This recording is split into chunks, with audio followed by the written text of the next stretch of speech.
All right, welcome everybody. We have another White House coronavirus press briefing, which we are standing by for. This one we were told would be one during which we would get a presentation, presumably from doctors and not from Donald Trump, is my hope, about the data that they are using for the current model that they believe is the most accurate one, meaning the model that roughly suggests April 15th will be the day that the virus peaks in the United States. Now, we have a whole bunch of data about that already, including from Dr. Christopher Murray. So we're going to get to that momentarily. This press conference today, originally scheduled for 5 p.m. Eastern, which is 20 minutes from now. Donald Trump tweeting that it has been pushed to 5:15 p.m. Eastern time. We'll see when it actually happens, but I'll be here taking your questions and going over with different things. And so the way I've been doing it is I take the time before the press conference to catch you up on like the last 24 hours of coronavirus related news. I take your questions. I take your comments. We are live on Twitch, Twitter, YouTube, as well as Facebook. So welcome to everybody who is indeed watching today. A big 24 hours in coronavirus news, and not a particularly pleasant 24 hours. Every 24-hour period, for the most part, with few exceptions, worse than the prior 24-hour period. And that's the way it's going to be for probably 3 weeks at this point. Even the peak itself expected to last about 10 or 12 days, most likely. If you're just joining me, remember, if you're watching on YouTube, hit that like and subscribe button. Very much appreciated. Make sure you're following me. If you're watching on Twitch, we will be getting questions and comments via Super Chat. So if you're watching on YouTube, Super Chats will show up in that bottom left window. KWB, for example, saying, looks like the upside down sandwich eating blowback is really weighing heavily on you. Are you okay, bud? Oh, I'm doing fine. I just went for a walk and it's really windy out. That's why my hair is a little bit out of control. Oh boy, it's like I've almost got with these weird tufts. It's a little wacky. But no, I'm completely fine. It's just really, really windy outside, and I ran in and started the stream. That's all that's going on. I appreciate the cheer from Motion Design on Twitch, sending me 100 bits to buy a comb. I don't know how much a comb costs because I've had the same comb for like 15 years now, but I assume it's more than $1. That's my guess at this point in time. Ollie says this briefing is brought to you by My Pillow and God. Yeah, I have the My Pillow clip, which we can look at. Actually, I don't. I have a couple of different. We have a bunch of stuff to look at. We'll get to it momentarily. Okay, let's get updated with the latest numbers. Okay, the latest numbers, official numbers, of course, are that. Let's refresh. We are now at 849,000 official cases and 41,625 official deaths. We'll look at the United States numbers momentarily. Of course, remember that these numbers, the case numbers, drastically understating the real number of cases. Many people still are not being tested. We are number one in the United States. We have the most official cases. We don't have the most deaths. And Italy still just in deeper and deeper trouble. 800 people a day are dying in Italy. And when we talk about, the peak is not one day, it's important to look at Italy's data. Italy arguably peaked 10 days ago. And since March 21st, they've just been hovering around this 800 deaths per day number. When I talk about the peak will likely last 10 to 12 days in the US, this is what I'm talking about. And our numbers projected to be worse, projected to be about 2,200 deaths a day during our 12-day peak. But I will get to that momentarily. So those are the numbers so far.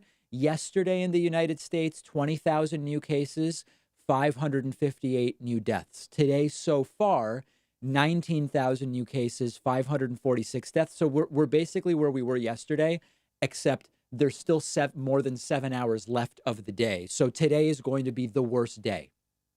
Let's now look at state by state. 180, let's refresh actually. Okay, just while we've been talking, we found 2,000 new cases here in the U.S., just like that.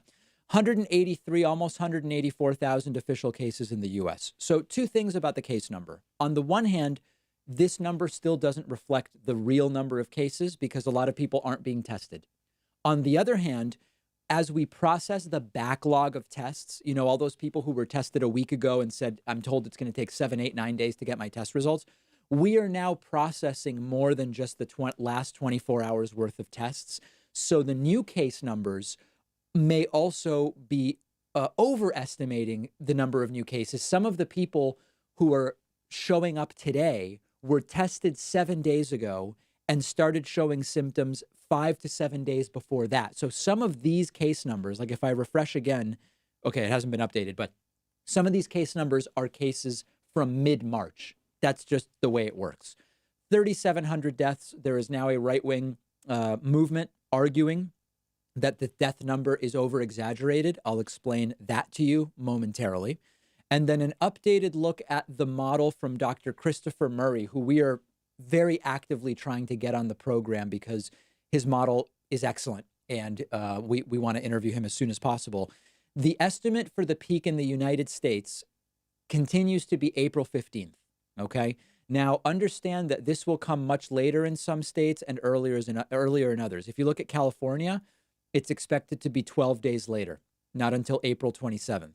If you look at New York, for example, the peak is expected to be April 9th, about 6 days earlier than national. But for now, we'll just look at the national numbers. When you look at the death toll, we are now estimated to be 14 days from the death peak.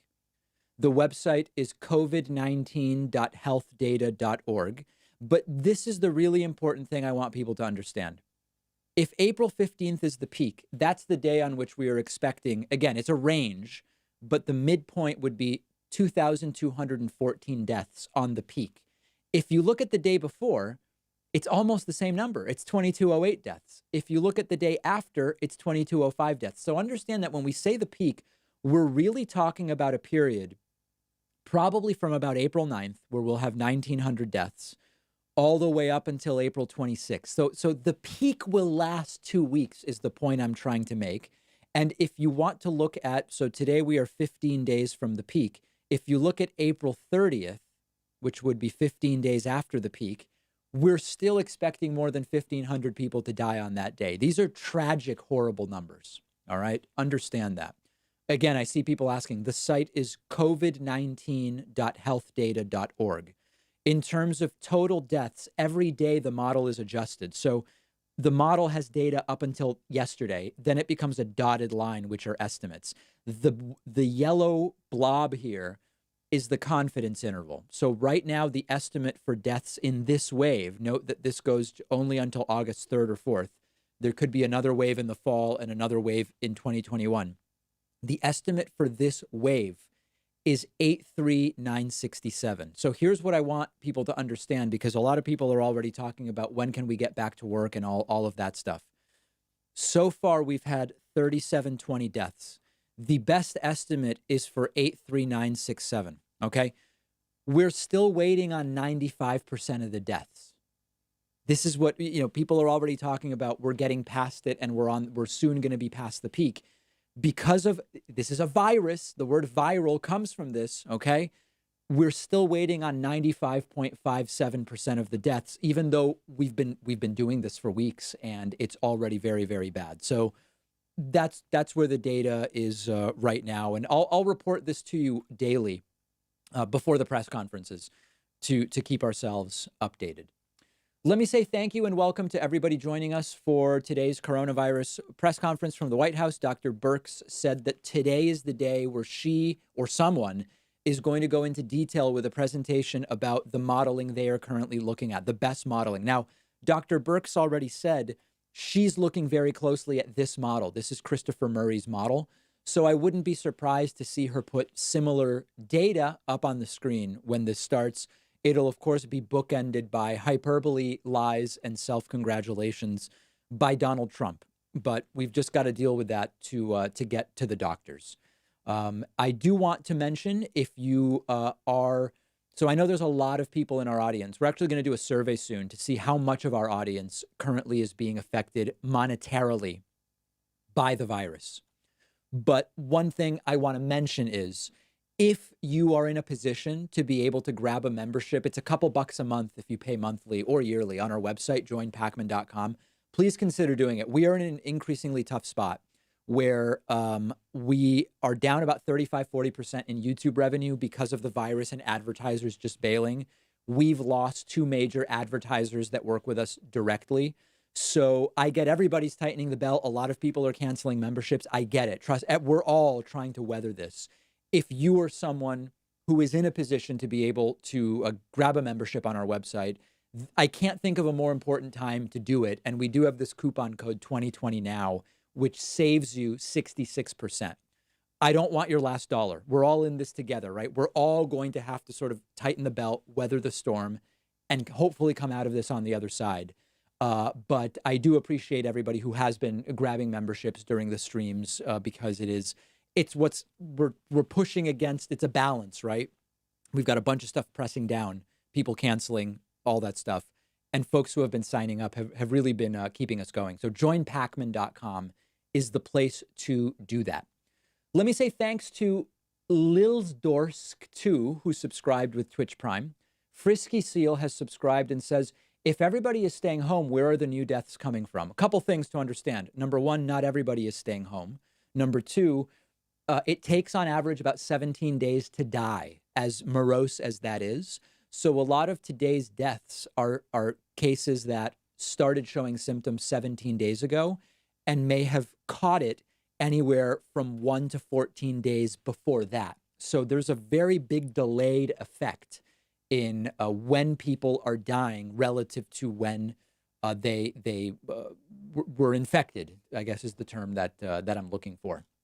Okay, let me answer some super chats. Rosa Parker says 30% increase in cases in Louisiana last night. Yep, that's why we call it a virus. And, all these claims about, hey, places with 100 people don't have to worry, 100 cases don't have to worry. Well, 100 becomes 300, 300 becomes 1,000. Next thing you know, you've got 3,000 or 4,000 cases and people start dying. It's viral. This is where the term comes from. And Trump visibly confused by it very, very often. Brody says, David, it's getting worse in Dallas. I am scared. Hearing from a lot of viewers in Dallas saying the same. Essential says the IHME model is looking pretty accurate now. Yeah, that's why I keep referring to it. And every day it's fine-tuned. So yesterday the death estimate was like 82,000. Now it's closer to 84. Every day this is updated with the best data. I believe it's the best model that we currently have.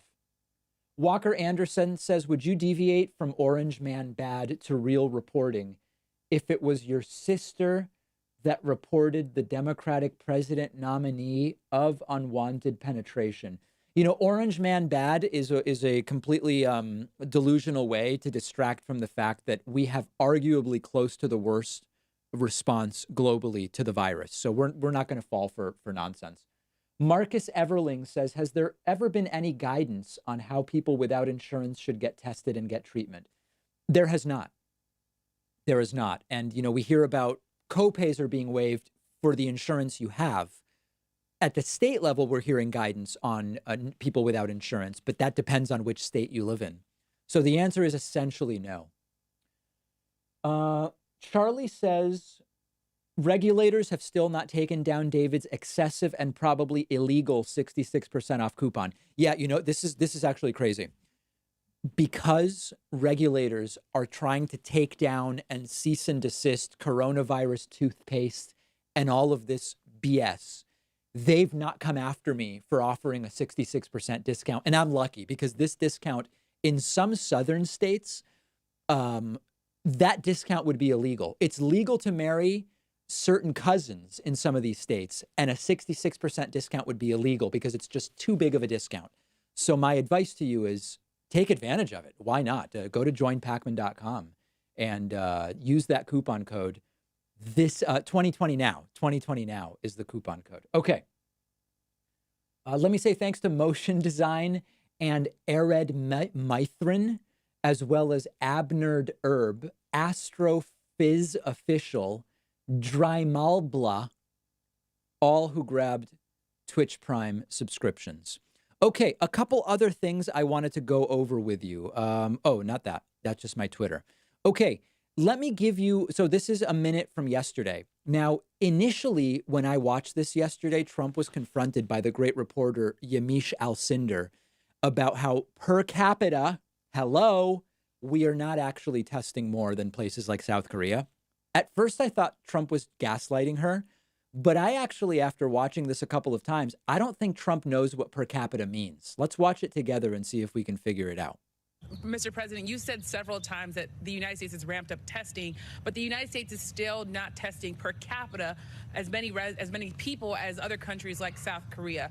Why is that, and when do you think that that number will be on par with other countries? Yeah, well, and it's very much on par. Look. Okay, so I'm gonna actually do this piece by piece. When Trump says it's on par with South Korea, that's a lie. Per capita, South Korea has 51 million people. We have 340, right? It's not on par. Look, well, per capita, we have areas of country that's very hard. I know. So we have areas of country that's very, I guess he's talking about rural, but the idiocy of that is per capita accounts for the fact that you have dense areas and rural areas. So rural doesn't matter. The point is, what's the per capita testing rate? South Korea better than anybody. I know South Korea better than anybody. That's also a lie, in case anybody was wondering. It's a very tight. Do you know how many people are in Seoul? Do you know how big the city of Seoul is? 38 million people. So that's a lie. Seoul, Korea is at 38 meters of elevation. So that's the only 38 M I could find related to South Korea, to Seoul. But that's not true. Seoul has about 9 million people. The metro has about 25 million. The country has 51 million. So that's also a lie. That's bigger than anything we have. 38 million people, all tightly wound together. People are tightly wound, which that's also a lie, by the way. Nobody's wound. We have vast farmlands. We have vast areas where they don't have much of a problem. Right. So again, when we talk about per capita, a lot of the states that have few cases have a high per capita. California has many cases. Their per capita is not that high when you consider they have 30 million people. Anyway, I came away from this believing that Trump doesn't actually know what per capita means. That's my takeaway. I don't believe he was gaslighting Yamiche. I believe that he actually just doesn't know what per capita means. Let me know your opinion about that. Let me say a few thank yous, okay? Let me thank Jonathan Henson. Jonathan is new member number 1 today at joinpacman.com. Thank you, Jonathan. Fight the power. David Sachs is new member number 2 today at joinpacman.com. Reza Takhti is new member number 3 today at joinpacman.com. Let me say thanks to Tyler Hitchcock, who's new member number 4 at joinpacman.com. Adam Cramen is new member number 5 at joinpacman.com. Rhonda Frofe is new member number 6 at joinpacman.com. Gerard McNeil comes in at number 7. Lucky 7, Gerard McNeil. Also want to say thanks to, oh, wait a second. Tyler, did you sign up twice? Tyler seems to have signed up twice. You know what? We're going to count it. It counts twice because it's 2 memberships. Even if one of them was a mistake, Tyler, we'll deal with that later. Or there's 2 Tyler Hitchcocks. I don't know. Number 8. Continuing, Nick Ferreira is new member number 9 at joinpacman.com. Catherine Erickson is new member number 10. Ula Christofferson is new member number 11 today. Andrew Puelorn is new member number 12. And yes, some of those pronunciations may not have been spot on. I am always doing the best I can with the pronunciations. Okay, let's get to a few other super chats here. Waffles Giraffles says you need averaged case death data to identify change. Yeah, well, you also need to be looking at the growth factor. The growth factor is the other element of data that's important. Craig Wu says, do you think Jesse Lee Peterson believes that the coronavirus was created to impeach Trump? You know, I have hung out with him in person. He seems to not be playing a character on his show. So he probably, I don't know what he's been saying. I don't watch his show, but he probably does believe whatever it is he's been saying publicly. When I met him in private and was on his show, I had every indication that he believed everything that he said, which is scary. It's very, very scary. Remember, if you're watching on YouTube, hit that like button and hit that, as Trump would say, hit that subscribe button as well. That's two very, very important buttons, like and subscribe. Joseph Dinsies asks, will red states be worse than expected since they are not doing anything? If they open up sooner, will it cause a resurgence of COVID-19?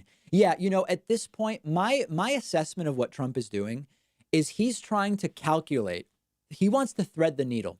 Trump wants to calculate a Jesus-like resurrection of the economy so that he can get the political benefit, but delay the second wave of infection until after November 6th. Is the 6th the election day? That first day in November with the election. That's my impression of what Donald Trump is trying to do. And yes, the resurgence is a concern. And Dr. Fauci pointed it out and said, we are expecting. And Trump said, hopefully not. And immediately yesterday, Dr. Fauci said, there will be a secondary outbreak. The question is, how big will it be? And will we have any therapeutic tools available by that point in time? Ajamu Omawale. Ajamu is here almost every single stream. I really appreciate you being here, Ajamu. Ajamu says the fact that Trump asks someone in the industry if the hospitals are backdooring instead of trusting the medical experts is the most glaring proof that he's focused on money instead of life. Of course. Joseph Vanskoy says, heard Chris Cuomo got COVID. Wish him well, one of the few great journalists left. You know you're doing something right when both sides hate you. I like Chris Cuomo, yeah. And very sad that he got it. He seems to have a mild enough case for now that he is going to keep working for the time being, which is, I mean, if it's a mild case, that's good. That's a good thing. Derek Vandervoort says, can Falwell be sued for reopening Liberty University? If so, should he himself be sued or the university? I hope the answer is yes, and I would say both. But I'm not a lawyer. Max Daniels and Peter Walker have grabbed YouTube memberships. KWB says, can I steal hyperbole, lies, and self-congratulation for my next album name? By all means, have at it. Just thank me in the liner notes. Carrie Wesp says, any news on how Trump's hotel employees are doing? No, I was looking for that today, and I don't know the answer to that. Let me see here. We got a bunch of these at once, and they scrolled up. Bamber Kitty says, thank you for doing what you do. Your streams are informative, down to earth, and comforting, even when the news is bad. Thank you. I so appreciate that. Kakis Umbra says, EPA rule changes, increasing depreciation tax withholding, avoiding oversight with signing statements, all while the world is distracted. Covered a bunch of that stuff on my broadcast show today. I would, if you guys are into podcasts, please be aware that there is a David Pakman Show podcast, an audio podcast. I would love it if you subscribe. That's our long form, our daily show. And even if you don't listen to the podcast, even if you watch on YouTube or Twitch or Facebook, subscribe to it because it helps our numbers, if for no other reason than that. But a lot of the stuff, like the EPA rules, we cover on the podcast, and we did today. Oklahoma has subscribed on YouTube. Forrest Rice says, Trump turned my family into conspiracy theorists. That's very sad. Very, very sad. Alonzo Cal Poly Pomona says, Hairgate plot twist, David is a wizard. All right. Reese C. Species. Oh, I see what you did there. I have been watching these live streams every day, so I'd figured I'd chip in what I can. Thank you. And listen, very importantly, this stream is for everybody. We've had as many as 12, 13,000 people across all of our platforms on these streams lately. And, even if you can't support via, the stream is for everybody. Please do hit the like button, though, if you're watching on YouTube. That's free. You can start smashing that like button. You do need to close the live chat window if you're on Android to see that like button. Like and subscribe costs nothing, and it really helps us to trigger YouTube into recommending this stream over others. Let me say thank you to Heather Farnham. Heather is new member number 13 today at joinpakman.com. And Heather Drain, two Heathers signing up back to back. Thank you, Heather and Heather. Very much appreciate that. Grab a membership at joinpakman.com. We are sadly, so we've decentralized production of the show. We've upgraded producer Pat's home internet so he can be editing the show from home. We've done all that stuff, but sadly, YouTube revenue is down about 35-40% because of the virus. And a lot of people are having to cancel memberships because they're laid off. So whoever can support us through our website, joinpacman.com, we so appreciate it. And I'm going to have an update about our March into April membership numbers. Probably tomorrow. It might take me until April 2nd to fully characterize those data. And I will come to you with that information. But in the meantime, we do have this coupon code 2020 now. You save 66%. And, well, I mean, I guess mostly it's just good for you. You save 66%. We give the discount. But it's a good thing. It's a good thing for everybody. Let me say thank you to, let's see here. The Fem Geek has signed up with Twitch Prime. Jadupski is a new Twitch subscriber. Kios79 has subscribed with Prime. Silo10 subscribed and says, David, my wife and I listen to you to get some sanity in our lives. Thank you. Thank you, Silo. Appreciate that. Goofy the Psycho has also just gifted 5 subscriptions on Twitch. Very, very big deal. Big deal happening there. Okay, other super chats that are coming in. Christy says, latest from Mitch McConnell is the impeachment caused COVID-19 seriousness to be missed. I saw that. Guy's a complete tool. I mean, it's crazy. He is an effective tool. He's an operator for the Republican Party, but he's a disgusting guy. Let's see here. Choco flavored cookies says, hey, David, Orange Man bad equals real and true. That's right. I mean, he's terrible. He's terrible. It's not a meme. It's just the reality. We are waiting for the start of the press conference, originally scheduled for 5:15. I'm sorry, for 5, and pushed to 5:15. I'm trying to see if we have any live video of what's going on. Both of these feeds, the C-SPAN feed and the PBS feed. The C-SPAN feed and the PBS feed do not have any live video. If someone knows whether any feed is currently live in the room or in the Rose Garden, let me know. We usually like switching over to that. But right now, I am not seeing that anybody is live yet, which could be a sign. Fox News, I don't want to pick up. That's ideally one of the sort of online, like Washington Post doesn't seem to have it. Here we go. There we go. So we are back indoors today. Very good. We've got John Roberts up here. And we've got photographers and a lot of elements of journalism are in the room. Very good. Okay, so we've solved the problem. Chris Davidson says, when are you going to run for office? We need you in the game. Keep it up. I don't know that I want the oversight that comes with being an elected official and running a campaign. That's a big, I like to operate in the shadows, so to speak. Next thing you know, I'll be audited. Fusion says, why do you look like you have not taken a shower in 2 weeks? Oh, because I haven't. Yeah, my look reflects that accurately. No, I was just out walking around and it was just very windy. That's all. Zero Elements of Reality says, hi, David. Had a fight with your hair today? Tam I Am says, subscribed to YouTube and also at joinpacman.com. I appreciate you for covering this. Thank you. Love your wind hair. Yeah, I mean, I'm very much overdue for a haircut. Even the side is getting close to 6 inches long. I mean, look at this. This is crazy, right? I mean, this is illegal in some countries, but it is what it is because of, as you know, we are all home. Joseph Herrera says, David, religious leaders keep calling the flock to congregate and breathe on each other. It's reckless endangerment. It is, and a pastor has now been arrested for it in Florida, and they need to keep arresting them, and hopefully they will. Lee Verrett says, do you think when Trump talks about per capita, he means per capital? Oh, that's interesting. Maybe Trump thought per capita meant like in the capital city. That's a good one. Per Tyran says, I prefer to pay membership than to marry a cousin. But then again, I'm not from the southern United States. Fair point, Per. Anthony Lozago with a $50 super chat says, unfortunately, models predict a double peak with the second around 90% of the first. I predict a false all clear around June 1, then this all over again, third week of July ramping back up, second peak, third week of September. That is what a lot of the models are suggesting, and I would not be surprised to see that, Anthony. You have indeed been following some of these good reports, it sounds like.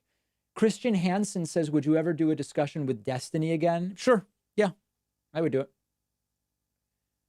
Duffel Bag Spouse Travels says, confounded on how many people think Trump is doing a good job and are listening to what he says. I've lived in SK for 7 years and he knows absolutely nothing about the country. Oh, South Korea, yeah. Plague Docs says, the hairdo is worth $5. Bernie solidarity, LOL. Ian says, what's your favorite Led Zeppelin song? Fool in the Rain. I think my favorite is Fool in the Rain, followed by maybe Good Times, Bad Times. Those are probably some of my two of my favorite Zeppelin songs at this point in time. Let me say thank you to some other really great people. Terry Fultz is new member number 15 today at joinpacman.com. Thank you, Terry. I really appreciate your support at what is a tough time for independent media. Aaron Carlson is new member number 16 today. Elijah Hassan, or Hassan, is new member number 17 today at joinpacman.com. Warren Pagel is new member number 18 today. I hope I'm pronouncing that correctly. I see it like bagel, but with a P. So that's why I'm saying Warren Pagel. Karen Linus is new member number 19 today at joinpacman.com. Also want to say thanks to David Hudgens, who is new member number 20 today at joinpacman.com. Really appreciate it. Please consider yourself invited. We've been streaming daily. I did take a Friday and Saturday off from the streams for a mental health break, but otherwise we've been streaming daily, sometimes twice daily, keeping up with all the news, plus doing the daily show. And folks who have been supporting us at joinpacman.com are extraordinarily appreciated. Want to say thanks on Twitch to General Anubis. General Anubis subscribed with Prime. And also want to say thanks to the 4,200 folks watching on YouTube. So appreciate you guys. I think we speaking of peaks, I think our peak total audience for the streams was maybe it was Sunday or Monday. Wait, today's Tuesday. No, it must have been Sunday then. I think we had about 12 or 13,000 total across our 4 platforms, which is amazing. And again, these are not ratings for people that are entertained by Trump. The way Trump says, people are scared. People are increasingly staying home. And when the president speaks, they want to hear something. They want to hear words of comfort. They want to hear words that suggest he knows what's going on. We don't get it. We certainly don't get it.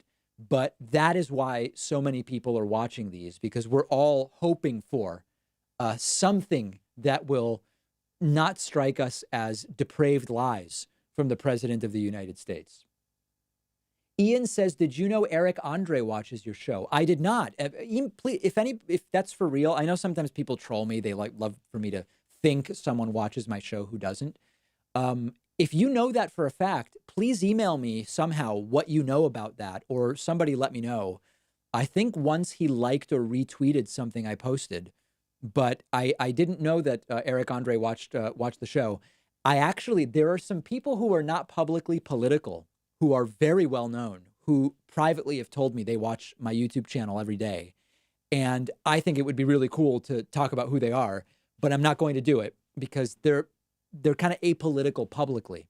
But if that's true, if the Eric Andre thing is true, please do email me and let me know what's going on as people continue to file in here. We should soon be underway. Donna Williams. Hold on a second. Where did that go?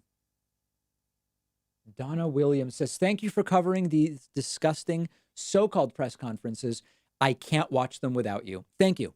I couldn't do it without you guys. I could, but it'd be just me with a mic in a dark room. It'd be weird. David Wills says, I hit the baking stage of quarantine. Have you started making bread and cookies from scratch yet? Yes. Let me recommend, listen, I'm going to go into, this is going to be a little too Semitic for some people, okay? As you know, I am extremely Jewish culturally, okay? On Sunday, I baked tahini cookies, okay? You understand what I'm saying here. I don't know if some of you guys are familiar with the lovely sesame treat called chalva, okay? Chalva is a sort of mushed up sesame, sweetened sesame paste. Sometimes it's chocolate covered. Sometimes it's marbled with chocolate. Sometimes it's got pistachio. Okay. Halva is delicious. Tahini is also a different type of sesame paste. And interrupt me, by the way, if people don't like this. Tahini cookies, it's sort of a shortbread cookie with butter that has tahini in it. It almost has the flavor of halva, but it is a shortbread cookie consistency. You put a little pistachio crumble on top and a little cinnamon. This is one of the best cookies that I've had. And I did indeed bake those on Sunday. They're fantastic. A lot of people are bailing. I should get off of the topic of halva right away because we're about to see a lot of people bail. Okay. Erythropathak says, is great guy Chris Cuomo's bro a bit corrupt? Isn't every major politician a little bit corrupt? Come on. Matt says the website keeps giving database errors when trying to sign up. Hopefully that is everyone signing up. Yes, our website is being overrun by incredibly good people who are signing up for memberships, but they are continuing to come through. So keep trying, folks. That's my advice. Let me say thanks to Andy Smith, who is new member number 21 today at joinpacman.com. Linda Plaza is new member number 22 today at joinpacman.com. Jennifer Shaw is new member number 23. And Taylor Netherland is new member number 24 today at joinpacman.com. One more, and we will be at our initial goal of 25. Look at that. Look at that. That's solid. Could this guy get out of the way? I really prefer to see what's going on at the front. There we go. Wow. Oh, now he's standing even closer to the camera. Dear God. If he could sit down, it would really be good for me. Okay. Let me say thank you to Mike Pix for subscribing with Prime and Naguib, who subscribed with Prime. Greg Williams has grabbed a YouTube membership. So has Mike Henderson. Per Tiren has said, have you seen the horror that is happening in Hungary? Scares me more than Corona. You know, I have to admit, I have not. I will look that up. People asking what I've been reading lately. I am 10 pages from finishing the book New Jack by Ted Conover. Ted Conover is an investigative journalist who actually became a correctional officer at Sing Sing Prison in New York in order to write a book about correctional officers. Fantastic book. Highly recommend it. And I recommended it to folks recently on the broadcast show. Zero the Liger. Andrea Hertz grabbed a Soy Boy membership. Zero the Liger says the USPS is at risk of closing by June. I didn't hear that, but I've been reading a lot about what's going on with the post office, and it's not good. Mascot or M.A. Scott says, how is YouTube revenue down when they can't handle the traffic from the numbers of people watching? So here's what you have to understand. YouTube revenue is not based on views alone. YouTube revenue is based on how much did advertisers pay for ads. So imagine that a lot of advertisers want to buy ads on YouTube. It's an auction system. So the price of an ad gets bid up. I think it's like 55%, right? So if the price gets bid up, my 55% is a lot more. Tons of YouTube advertisers are realizing nobody's buying shit during this crisis. So we're going to stop advertising on YouTube. That means the YouTube ad rates are no longer bid up. That's how we're down 35%. Viewership is steady and maybe even up a little bit, but we're making 35% less off of that number because the ad rates are not being bid up. All Google ad programs work on a bidding system. So, when you search for dentist in my area or whatever, if a lot of dentists are trying to show up in the sponsored links when you do a Google search, they probably have to pay more because it is getting bid up. Same system on YouTube. That's why we're down about 40%. Okay. Abel Deves says, David, thank you for all you do. My question, has your opinion of Bernie's viability as the nominee changed over the past couple of weeks? Listen, I believe that if Biden doesn't step down, die, or literally become comatose, I don't think that it's going to change. But those are the three scenarios where it could. Green Lover and Jessica Meckman have grabbed YouTube memberships. Oh, people are talking about my expression yesterday during the My Pillow moment. Yeah, somebody actually filmed it. This is really funny. Here was somebody who was watching along with me during the My Pillow segment. This is so funny. Someone reset the simulation. I did not know he was going to do that, but he's a friend of mine, and I do appreciate it. Thank you very much. Please. First of all, Mr. President, Mr. Vice President, the entire administration, Still shocked. and all the agencies, thank you for your strong leadership during this time of crisis. It is noticed, and it's making a difference. Wow. Second of all, I'd like to say a big thank you to all the healthcare workers out there. You're putting yourself in harm's way. Okay, anyway, so that was yesterday. We'll see if it's any crazier. We'll see if it's any crazier today when things get going. Okay, let me say a few other thank yous. Let me see here. Okay, hold on a second. I want to say thanks to Maureen Kelly, who is indeed new member number 25 today. Let's go for 50. We've not achieved it on any of these streams so far. Vanessa Ta is new. I like that last name. Ta, T-A. Vanessa Ta is new member number 26 today. Christian Bear is new member number 27. Okay, hold on a second. Now I've got things are getting crazy. Rob from Arizona is new member number 28 at joinpacman.com. Heiko Gunther is new member number 29. Thank you. Paul Brunel is new member number 30 on my website. Stacy Peters is new member number 31.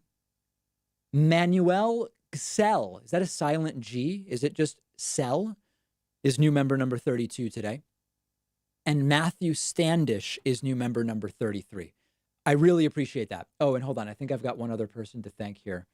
Yes, Sam Patel. Sam Patel is new member number 34 today at joinpacman.com.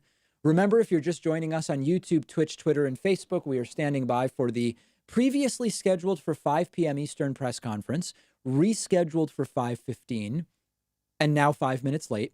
We were told that today is the day where doctors, I guess probably Dr. Birx, who is or is not questionable, Dr. Birx is going to show us where the data from their model for the April 15th peak comes from. Now, we already think we know. This is the Christopher Murray model. Again, this is covid19.healthdata.org. Let me refresh it in case it has changed. It has not, which estimates the peak being a roughly 2-week period centered around April 15th. We will get to some pretty hellish numbers within about 5 or 6 days, and those will last until, really into May, with a total death toll for wave 1 of the virus of about 84,000. We believe this is the model Dr. Birx is now most closely looking at. So we'll see. Today, we were told today we would get that case made. Okay. Jessica Meckman, I think I already thanked Jessica and Green Lover. Waffles Giraffles says there's toilet paper available again in Germany. Glad to hear it. KWB says use this super chat to buy elements of self-grooming. TR Mason says, David, it's elements of blank, adjective, not elements of noun. Well, I think it could be used both ways. Raymond Allen says, watching from Austin, Texas, keep up the amazing work and hair. Alejandro Levine says, what do you think about the whole Andrew Cuomo cult of personality on both sides that's forming? He just blocked $9 billion in aid to New York. Yeah, the Andrew Cuomo, I'm going to talk about the Andrew Cuomo thing tomorrow. But listen, he's mostly handling this crisis well. He's also a sort of centrist Democrat who does things that actual progressives don't like. It's the contradiction that we've seen for a long time. A lot of times, good center-left Democratic leaders put out a good sort of optics, but are doing things we don't like. It's not uncommon. Barack Obama falls under that umbrella. Many, many people. Okay. People asking again about the website for that model. The website is covid19.healthdata.org. If you're just joining me on YouTube, do me this tiny, teeny small favor of making sure you like the live stream on YouTube and hit the subscribe button. Both are free. Both really help us out.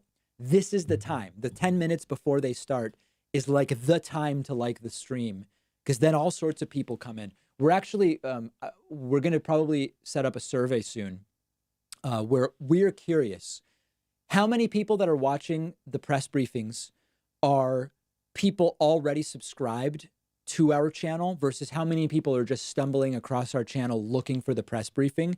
We might do a little like a 3-question survey related to that tomorrow, because it might help us to tailor some of the different content that we're doing and sort of that sort of thing. Eileen Ardward says, I love the elements of the David Pakman Show. Very nice. Joseph Dinsies says, will there be an even bigger crash that will turn into a depression in April? People will fail to pay loans and all of the instability will show. That's a major concern, and we don't know the answer, but it certainly may happen. Greg Williams says, your hair dealt with it better than Trump's yesterday. Yeah, Trump was dealing with the wind yesterday as well. People wondering why my hair looks like this. I was just out for a walk. Oh my God, this is just crazy. I was just out for a walk and it's just really windy in Boston. That's all. It was a socially responsible walk. Donna Williams says, tried to send a super chat yesterday, but it wouldn't go through. Others had trouble as well. Unfortunately, we have no real control over the super chat system. So I apologize for that.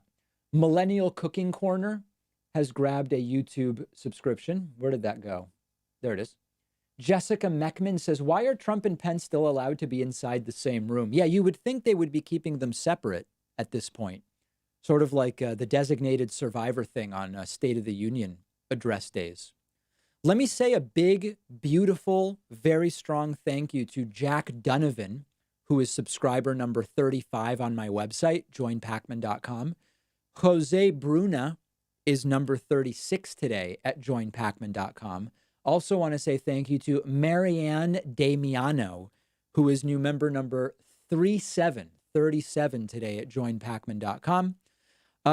Has anybody heard who the White House reporter who tested positive for the virus is? Because there's a few people who have been missing since that announcement was made. I don't think I've seen CNN's Caitlin Collins in the room. It's been a different CNN reporter that Trump has been arguing with. The OAN person was swapped out, I believe.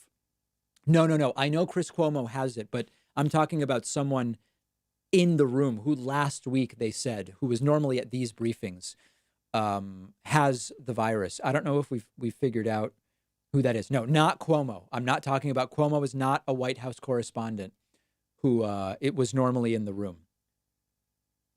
One person saying it is Caitlin Collins. I've not heard that, but I just noticed she and the OAN person have been gone. Maybe we don't know yet. Maybe it's not been said. Rachel Robinson says, as individuals stuck home, social distancing, what can we do to help the crisis? You're doing it. You're staying home. My loved ones and I feel helpless, want to know what more we can do.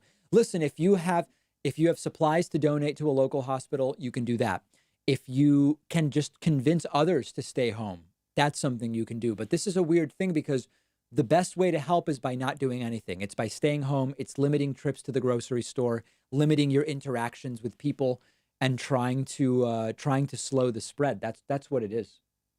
Madeline Lensing grabs a YouTube subscription. Adam Waddington says, I admire the height of your hair. Take my money.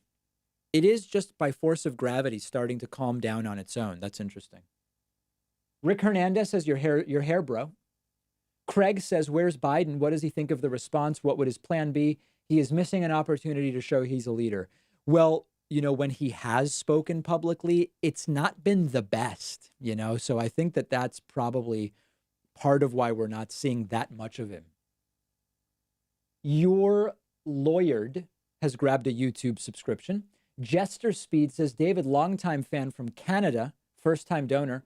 Have you watched PM Trudeau speaking to Canadians? Yeah, I mean, listen, Trudeau has been very good. Merkel's been good. Macron has been good. Even, Boris Johnson and the Argentinian president, neither of whom I am sort of like politically aligned with, who I support as politicians, they've been better than Trump. I don't know of anyone who's been worse than Trump. I mean, I don't know what's been going on in like Iran or China or Saudi Arabia, but everybody that I've watched has been far better than Donald Trump. Casey O'Connell says David's expression when the My Pillow guy was talking yesterday is worth a donation. Thank you. Thanks to Mike Bartine and Wicked Insane. Dustin DPS says, TYT says Cuomo might replace Biden. How? I have no idea. So that's why I'm not doing any stories like that. I don't know what argument TYT is making for that. But, I am not saying that is likely to happen because I don't see the likely path. I am seeing the messages in chat from people saying the website is down. It is working for me right now. I think a lot of people are trying to sign up. Keep trying. Keep trying. Dr. Anthony Fauci is here. He often does that thing where he kind of holds his hands in what looks like a sort of prayer pose right when he comes out. Dr. Birx also came out, and she is off screen to our right, to Anthony Fauci's left. It looks like we are getting close to the start of this press conference. Again, expecting today to see the model and data that they are using to predict the peak on April 15th. Let me say a few other thank yous. Kim Henritzi is new member number 38 today at joinpacman.com. Thanks, Kim. Brandon Taylor is new member number 39. Chris LeBlanc is new member number 40. And, okay, all right, a guy who signed up with the name Joey Salads, but I know it's really Trey. I'll say it, Joey Salads, thanks for the membership. I know it's not really Joey, but Trey, thank you for the membership. And, you as long as the check clears, use whatever name you want. That's my take on it. Let's see here. Jay Harper says, have you seen the sexual assault allegation against Biden? What are your thoughts about the news? I'm going to be doing an extensive coverage of that, so I don't want to just kind of like spitball it here because I think it requires responsibility and, being thorough. It's me, John B. says, does having YouTube Premium negatively affect your revenue? I don't think so. We just get a cut of your premium monthly payment. All right, here's Trump and Pence. We've got Fauci and Birx. Let's listen. Thank you very much, everyone. Oh, my God, it's so low. Our country is in the midst of a great national trial, unlike any we have ever faced before. Oh, my God. You all see it. You see it probably better than most. Let's just see if the volume level is better here. It might be better. We'll be 5 seconds behind, but we might be better off, guys. Give me a second. Thank you very much, everyone. This is better, yeah. It's up all the way. Our country is in the midst of a great national trial, unlike any we have ever faced before. You all see it. You see it probably better than most. We're at war with a deadly virus. Success in this fight will require the full, absolute measure of our collective strength, love, and devotion. Very important. Love. Each of us has the power, through our own choices and actions, to save American lives and rescue the most vulnerable among us. That's why we really have to do what we all know is right. Every citizen is being called upon to make sacrifices. Every business is being asked to fulfill its patriotic duty. Every community is... This is literal war language now. Pay attention. ...to how we live, work, and interact each and every day. And I wouldn't be surprised to see this going on long into the future when this virus is gone and defeated. Some of the things we're doing now will be very good practice for the future, including for not getting the flu, which is very devastating also. So some of what we're learning now will live on into the future. I really believe that. Shaking hands or not shaking hands, washing hands all the time, staying a little apart. 15 days ago, we published our nationwide guidelines to slow the spread of the virus. On Sunday, I announced that this campaign will be extended until April 30th. In a few moments, Dr. Birx will explain the data Yes. that formed the basis for our decision to extend the guidelines, and Dr. Fauci will explain why it's absolutely critical for the American people to follow the guidelines for the next 30 days. It's a matter of life and death, frankly. It's a matter of life and death. I know our citizens will rise to the occasion, and they already have sacrificed a lot. We had the greatest economy in the history of our country. We had the greatest economy in the world. We had the best unemployment numbers and employment numbers that we've ever had by far. And in one instant, we said, we have no choice but to close it up. Just as Americans have always done, they will do a job like few have seen before, and they're proud to do it. And I see that. There's a great pride going on right now. Before we hear from our experts, we have a few other announcements today. The Treasury Department and Small Business Administration announced further details on the Paycheck Protection Program, which was made possible by the $2 trillion relief bill I signed into law last week. Nearly $350 billion in loans will soon be available through lending partners to help small businesses meet payroll and other expenses for up to 2 months. These loans will be forgiven as long as businesses keep paying their workers. Applications will be accepted. Sole proprietors and independent contractors. Applications will be accepted starting this Friday, April 3rd. So on Friday, April 3rd, that's when it begins. Earlier today, I spoke with leading internet and phone providers who are doing a tremendous job of keeping our internet and lines of communication flowing under very strongly increased strain. The business is more than anybody's seen before because everyone's inside. Right. They're all making calls. Among the leaders I spoke to were Hans Vestberg of Verizon Communications, Randall Stevenson of AT&T, Mike Sievert of T-Mobile, Thomas Rutledge of Charter Communications, Brian Roberts of Comcast, John Malone of Liberty Media, Dexter Goy of Altice, Goy. Michael Combs of Sprint, and Araya Borkoff of LionTree. Also, Pat Esser of Cox Communications and Jeffrey Story of CenturyLink. Infomercial time. They're doing an incredible job. If you look at other continents, if you look at Europe, they went a different route than we did, and much different route. We were talking about that just a little while ago. And they're having tremendous problems. Other countries are having problems. Other continents are having problems. But with business at a level that nobody's seen it before on the internet, it's holding up incredibly well. And they expect that to continue no matter what happened. And no matter how much more it gains, which if it can gain more than it already is, I don't know, because they're setting records. Right. Let me also update you on the distribution of urgently needed resources and supplies. And we have a lot of numbers. I'm going to let Mike Pence speak to that in a little while. But we're giving massive amounts of medical equipment and supplies to the 50 states. Yeah, We he also glitched there. I saw that. are holding back quite a bit. We have almost 10,000 ventilators that we have ready to go. We have to hold them back because the surge is coming, and it's coming pretty strong. And we want to be able to immediately move it into place without going and taking it. So we're ready to go, and we've also distributed. I just spoke with Governor of Michigan, had a great conversation. Oh, so and, he is talking to her now. We sent a large number of ventilators to Michigan. We're sending them to Louisiana. We sent additional ventilators to New York, additional ventilators to New Jersey. And I will say in New York, FEMA is supplying 250 ambulances and 500 EMTs to help respond to the increasing caseload. That's a lot of ambulances.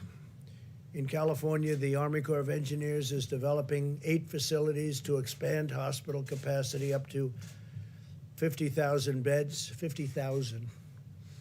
and had a great conversation last night with Gavin Newsom. He's doing a really good job. We're in constant communications. The USNS Mercy Hospital ship is now operational. It's in Los Angeles and receiving patients.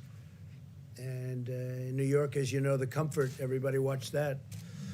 It's in place and will be in a very short while receiving large numbers of patients, over 1,000 rooms and 12 operating rooms.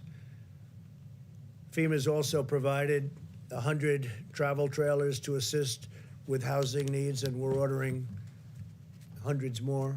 In Michigan, FEMA will soon deliver, in addition to the ventilators, 250-bed field hospital, and Army Corps of Engineers is evaluating locations to build alternate care facilities. So we're doing a field hospital in Michigan of 250 beds, and we may be doubling it up soon, depending on the need. They're doing a good job with beds in Michigan, but they may need more than the 250. So FEMA and the Army Corps of Engineers are prepared to go there quickly and get it done. In Louisiana, we're delivering 2 field hospitals to provide 500 new hospital beds. I've been talking with the governor, John Bell Edwards, and the Army Corps of Engineers has been really doing incredible work, establishing 3,000-bed alternate care site at the New Orleans Convention Center, which will be operational, believe it or not, this week. So we're doing a 3,000-bed alternate care site, and we're also doing a 500-bed new hospital. And that's in Louisiana, which really got hit. It started off very late, and it was looking good, and then all of a sudden it just reared up, came from nowhere. In addition to the supplies, Like a virus we're always delivering, does, of course. we're also giving hospitals the flexibility to use new facilities, including surgical care centers, to care for hospital patients who are not infected. For example, I know that many expectant mothers are understandably concerned about exposing their newborn babies to the virus, and they should be. With our action yesterday, hospitals now have the authority to create special areas for mothers to deliver their babies in a very safe and healthy environment, totally separate. Over the past 2 months, the U.S. State Department has organized one of the largest and most complex international evacuation operations in American history. Mike Pompeo has been working round the clock, along with Ambassador O'Brien. Since January 29th, we have successfully repatriated over 25,000 Americans from more than 50 countries where they were literally stuck, in some cases locked in.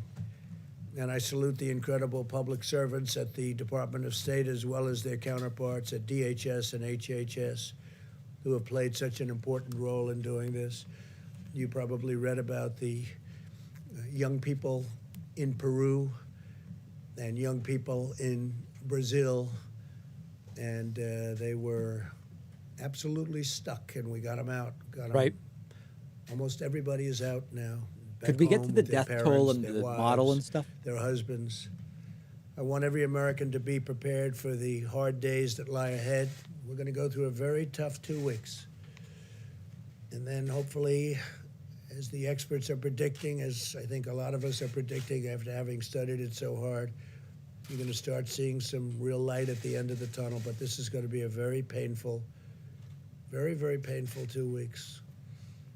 When you look and see at night the kind of death that's been caused by this invisible enemy, it's incredible. I was watching last night Governor Murphy of New Jersey say 29 people died today, meaning yesterday, and others talking about numbers far greater. But you get to know a state. I know New Jersey so well, and you hear 29 people, and hundreds in other locations, hundreds in other states.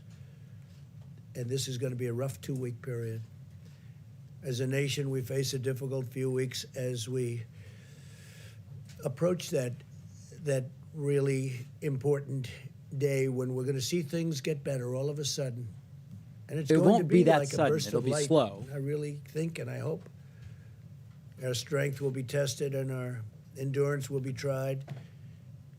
But America will answer with love and courage and ironclad resolve. This is the time for all Americans to come together and do our part. I appreciate a lot of the media. We've had a lot of really good things said. I think only good things can be said when you look at the job that's Oh, God, here been we done. go. I just spoke with Franklin Graham, who's an extraordinary person. Wrong person to talk to. And Samaritan's Purse has been, like so many others, just been amazing and so fast. They did it so fast. He's been doing that for a long time, but I think people are really seeing what they have done. Franklin Graham, very special family. As we send plane loads of masks and gloves and supplies to the communities battling the plague, and that's what it is. This is a plague. We also send our prayers. We pray for the doctors and the nurses, for the paramedics and the truck drivers and the police officers and the sanitation workers, and above all, the people fighting for their lives in New York and all across our land. I watched as doctors and nurses went into a certain hospital in Elmhurst this morning. I know Elmhurst, Queens. I grew up right next to it. I know the hospital very well. Been seeing it all my life, my young life.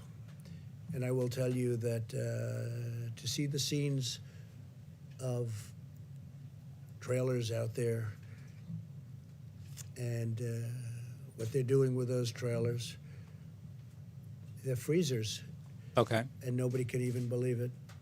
And I spoke to some of my friends. They can't believe what they're seeing. And I watched the doctors and the nurses walking into that hospital this morning. It's like military people going into battle, going into war. The bravery is incredible. And I just have to take my hat. I would take my hat. If I were wearing a hat, I'd rip that hat off so fast, and I would say, you people are just incredible. They really are. They're very brave. They're going in, and they don't know. You have lots of things flying around in the air. You don't know what you're touching. Is it safe? Really has a way with words. And you also see where you have friends that go into the hospital, and you say, how is he doing 2 days later? And they say, sir, he's unconscious, or he's in a coma. So things are happening that we've never seen before in this country. And with all of that being said, the country's come together like I've never seen it before. And we will prevail, we will win, and hopefully it will be in a relatively short period of time. With that, I'd like to ask Dr. Birx to come up and Yes, please. show you some of the latest, just the data that has been, I think, brilliantly put together. And right after that, I'm going to ask Dr. Fauci to speak. This is what we've been waiting And for. Mike Pence is going to give you some of the recent events that have taken place and some of the statistics that we have that I think will be very interesting here. Thank you very much. Yes. Please, Dr. Experts. Thank you, Mr. President. If I can have the first slide, please. So always, and that's what this slide is labeled, is goals of community mitigation. Really highlighting that this begins in the middle and the end with community. It is community and the community of the American people that are going to have to do the things for the next 30 days to make a difference.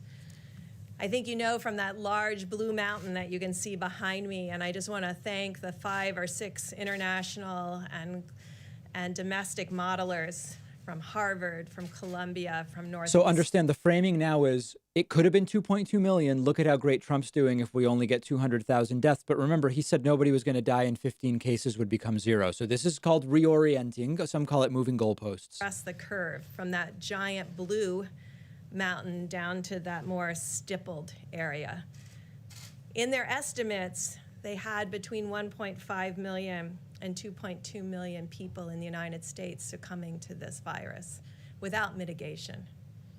Again, Yet that through estimate their was wrong. detailed studies and showing us what social distancing would do, what would happen if people stayed home, what would happen if people were careful every day to wash their hands and worry about touching their faces, that what an extraordinary thing this could be if every American followed these. And it takes us to that stippled mountain that's much lower, a hill actually, down to 100 to 200,000 deaths, which is still way too much. Next slide, please. Simultaneously, there was a modeler out of the University of Washington that modeled from cases up, utilizing the experience around the globe to really understand how this information that we have from Right. Italy and Spain and South Korea and China could really help us give insight into the hospital needs, the ventilator needs, and really the number of people who potentially could succumb to this illness. It is this model that we are looking at now that provides us the most detail of the time course that is possible. But this model assumes full mitigation. It's informed every morning or every night by the reality on the ground coming in from New York, New Jersey, and around the United States, and is modeled and informed every morning so that it is adjusted so it is up to date every day. This is the model of the predicted fatalities and mortality in the United States. And as the president said, it's very much focused on the next 2 weeks and the stark reality of what this virus will do as it moves through communities. Next slide, please. But this is a slide that gives us great hope and understanding about what is possible. On the bottom of the slide, where you can barely see that blue line at the very bottom, that's the current cases in California, the cumulative cases in California, where they're doing significant testing. These are per capita. The next line up is Connecticut. The orange line is New Jersey. The blue line is New York. The yellow line is Washington.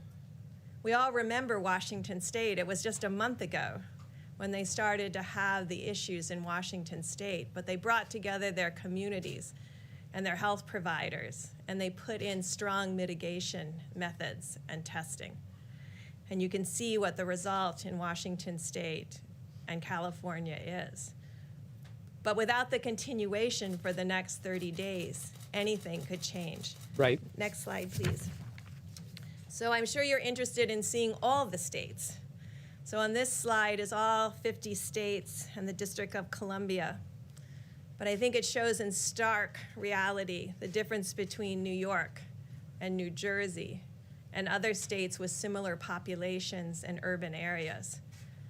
Our goal over the next 30 days is to ensure the states Couldn't they have done better, like kind of truncating and cropping of these so that they're more readable? maintain this lower level of new cases with the hope that we don't have significant outbreaks in other states and other metro areas as the community comes together to work together and ensure that the healthcare providers around the globe and in the United States are strengthened by our resolve to continue to mitigate community by community.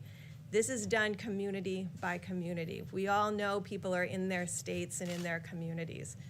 And we're very dependent on each person in the United States doing the same thing, following the presidential guidelines to a T. I know it's a lot to ask because you've done it for 15 days.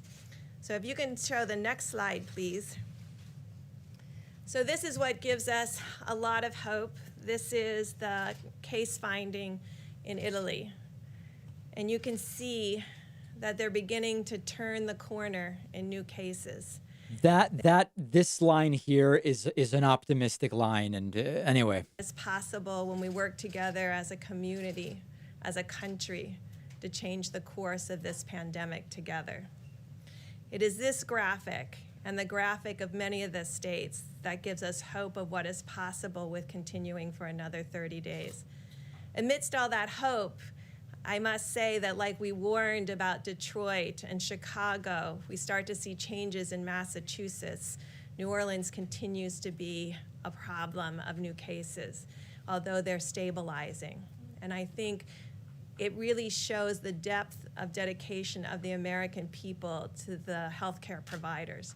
because they can see the strain that this puts on every nurse, doctor, respiratory therapist, pharmacist, and laboratory technician that's working together to stem this tide of I do wish we had briefings like this every day, looking at some different, element of the math, the data reporting, instead of Trump bragging and CEOs. Like I wish we had something like this every day. You can see how stressful it is for each of them. So I know it's stressful to follow the guidelines, but it is more stressful and more difficult to the soldiers on the front line. As we started and we will end with, its communities that will do this. There's no magic bullet. There's no magic vaccine or therapy. It's just behaviors. Each of our behaviors translating into something that changes the course of this viral pandemic over the next 30 days. Thank you. Okay, now Tony. Thank you very much, Dr. Birx, Mr. President, Mr. Vice President. So what Dr. Birx has really said very simply is that there are really two dynamic forces that are opposing each other here. As I've mentioned several times in our briefings, the virus, if left to its own devices, will do that dark curve that Dr. Birx showed you. The other dynamic force is what we are doing, what we're trying to do, and what we will do in the form of mitigation. Now, these are very revealing bits of data because you saw what happened in Italy, where you make the turn around the curve and you go. That doesn't happen all at once. It's a stepwise fashion. And if I explain the steps, which I will, you'll see why we are really convinced that mitigation is going to be doing the trick for us. Because we're Because too late what on you have suppression. is you Understand have that. Increase in new cases at a certain rate. When the increase in new cases begin to level off, the secondary effect is less hospitalizations. The next effect is less intensive care. And the next effect is less deaths. Look at Pence. The deaths and the intensive care and the hospitalization always lag behind that early indication that there are less new cases per day, the way we saw in Italy, and the way we're likely seeing, I don't want to jump the gun on it, we're seeing little inklings of this right now in New York. Yes. So what we're going to see, and that's we got to brace ourselves, in the next several days to a week or so, we're going to continue to see things go up. We cannot be discouraged by that because the mitigation is actually working and will work. The slide that Dr. Birx showed, where you saw New York and New Jersey, and then the cluster of other areas, our goal, which I believe we can accomplish, is to get the hotspot places, the New Yorks, the New Jersey, and help them to get around that curve. But as importantly, to prevent those clusters of areas that have not yet gone to that spike, to prevent them from getting that spike. And the answer to that is mitigation. Now, the 15 days that we had of mitigation clearly have had an effect, although it's tough to quantitate it because of those two opposing forces. But the reason why we feel so strongly about the necessity of the additional 30 days is that now is the time, whenever you're having an effect, not to take your foot off the accelerator and on the brake, but to just press it down on the accelerator. And that's what I hope and I know that we can do over the next 30 days. And as I said the other day and on one of the interviews, we are a very strong and resilient nation. If you look at our history, we've been through some terrible ordeals. This is tough. People are suffering, people are dying. It's inconvenient from a societal standpoint, from an economic standpoint to go through this. But this is going to be the answer to our problems. So let's all pull together and make sure, as we look forward to the next 30 days, we do it with all the intensity and force that we can. Thank you.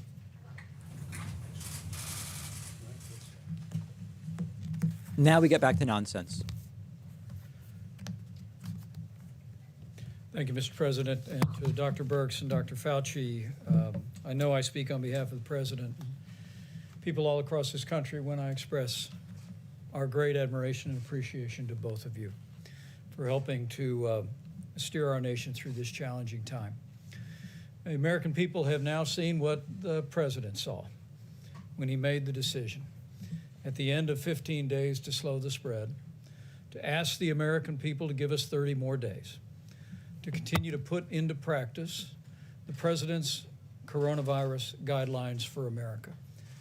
And as you just heard from the experts, we have reason to believe that it's working. As Dr. Fauci just said, there are difficult days ahead. Our hearts and our prayers go out to the families that have lost loved ones, and those, as the president just reflected, who we know are struggling at this hour in hospitals across the nation. But to each and every one of us, do not be discouraged, because what you can do to protect your health, the health of your family, what you can do to ensure that our healthcare providers have the resources and our hospitals have the capacity to meet this moment is put into practice the president's coronavirus guidelines for America. It really is what every American can do. 30 days to slow the spread, 30 days to make a difference in the lives of the American people, American families, and the life of our nation. Allow me to give you a few brief updates before the president takes questions. First and foremost, we continue to work very closely with governors around the nation. The president and I spoke to all the governors, all the states and territories yesterday. And since we were last together, the president and I have spoken directly to several governors around the country, including Illinois, Louisiana, Michigan, New York, and other states. At the present moment, the president has declared 29 major disaster declarations and authorized 10 different states to use full federal funding, so-called Title 32 funding, to pay for their National Guard. And as of this afternoon, FEMA reports some 17,000 National Guard have been activated in states around the country to provide support for coronavirus response. On the subject of testing, we have now completed more than 1.1 million tests around the country. We're working very closely with governors around America to assist them in drive-through and community testing centers. I spoke with Governor J.B. Pritzker of Illinois today about a testing center that they've established in cooperation with the U.S. Public Health Service. We remind every governor and every laboratory and hospital in the country it's imperative that you continue to report daily to the CDC the results of those tests to give us the visibility on the data to best inform resource decisions. Also, we reiterated today to governors in person and also through correspondence to every governor the importance of using their National Guard, if need be, to move medical supplies. FEMA is very busy, as you'll hear in a moment, delivering literally millions of supplies to states around the country. But we're urging every governor to make sure to work with their state emergency management team and maybe use the National Guard to move those supplies from warehouses to hospitals. Right. At the present moment, as the president said, we've distributed more than 11.6 million N95 masks, more than 8,100 ventilators around the nation, millions of face shields, surgical masks, and gloves. We initiated an air bridge that the president announced yesterday. Flights have arrived in New York, one arrived in Illinois yesterday, and a flight will arrive in Ohio in the next 24 hours. FEMA is literally working and contracting around the world with now more than 51 flights that will be bringing vital medical supplies. On the subject of ventilators, FEMA is currently delivering 400 ventilators to Michigan, 300 to New Jersey, 150 to Louisiana, 50 ventilators to Connecticut, and in the last week and in the week ahead, more than 450 ventilators to Illinois. This is in addition to more than 4,400 ventilators that the president and FEMA directed to the state of New York. We just want people that are working on the front lines that the president just spoke about, Dr. Birx and Dr. Fauci spoke about. We want you to know help is on the way. And at the president's direction, we're going to leave no stone unturned anywhere in America or anywhere in the world to make sure that you have the resources and the equipment to do your job. So again, I want to just say thank you, America. Thank you for stepping up. Thank you for putting into practice the 15 days to slow the spread. And thank you for the response that tens of millions have already had for the 30 days to slow the spread. We encourage each one of you, as we have governors around the country, to spread the word about the guidelines. Listen to your state and local authorities in areas that are more greatly impacted. Yes. We continue to urge people in the areas of New York, New Jersey, and Connecticut to refrain from travel around the country, and people who've traveled from that area, check your temperature and self-quarantine for 14 days. You can see from that chart the unique challenges people in the greater New York City area are facing with the coronavirus, and we want to do all that we can to protect your health, focus resources on the community, and prevent unnecessary spread. Lastly, as the President highlighted yesterday, businesses around America are stepping up as never before. Tomorrow, I'll travel with Secretary Sonny Perdue to Gordonsville, Virginia, to the Walmart Distribution Center, just so the American people can see firsthand how the food supply that a good is idea? continuing What about to just roll have on someone 18 film? wheels and through air freight all over America.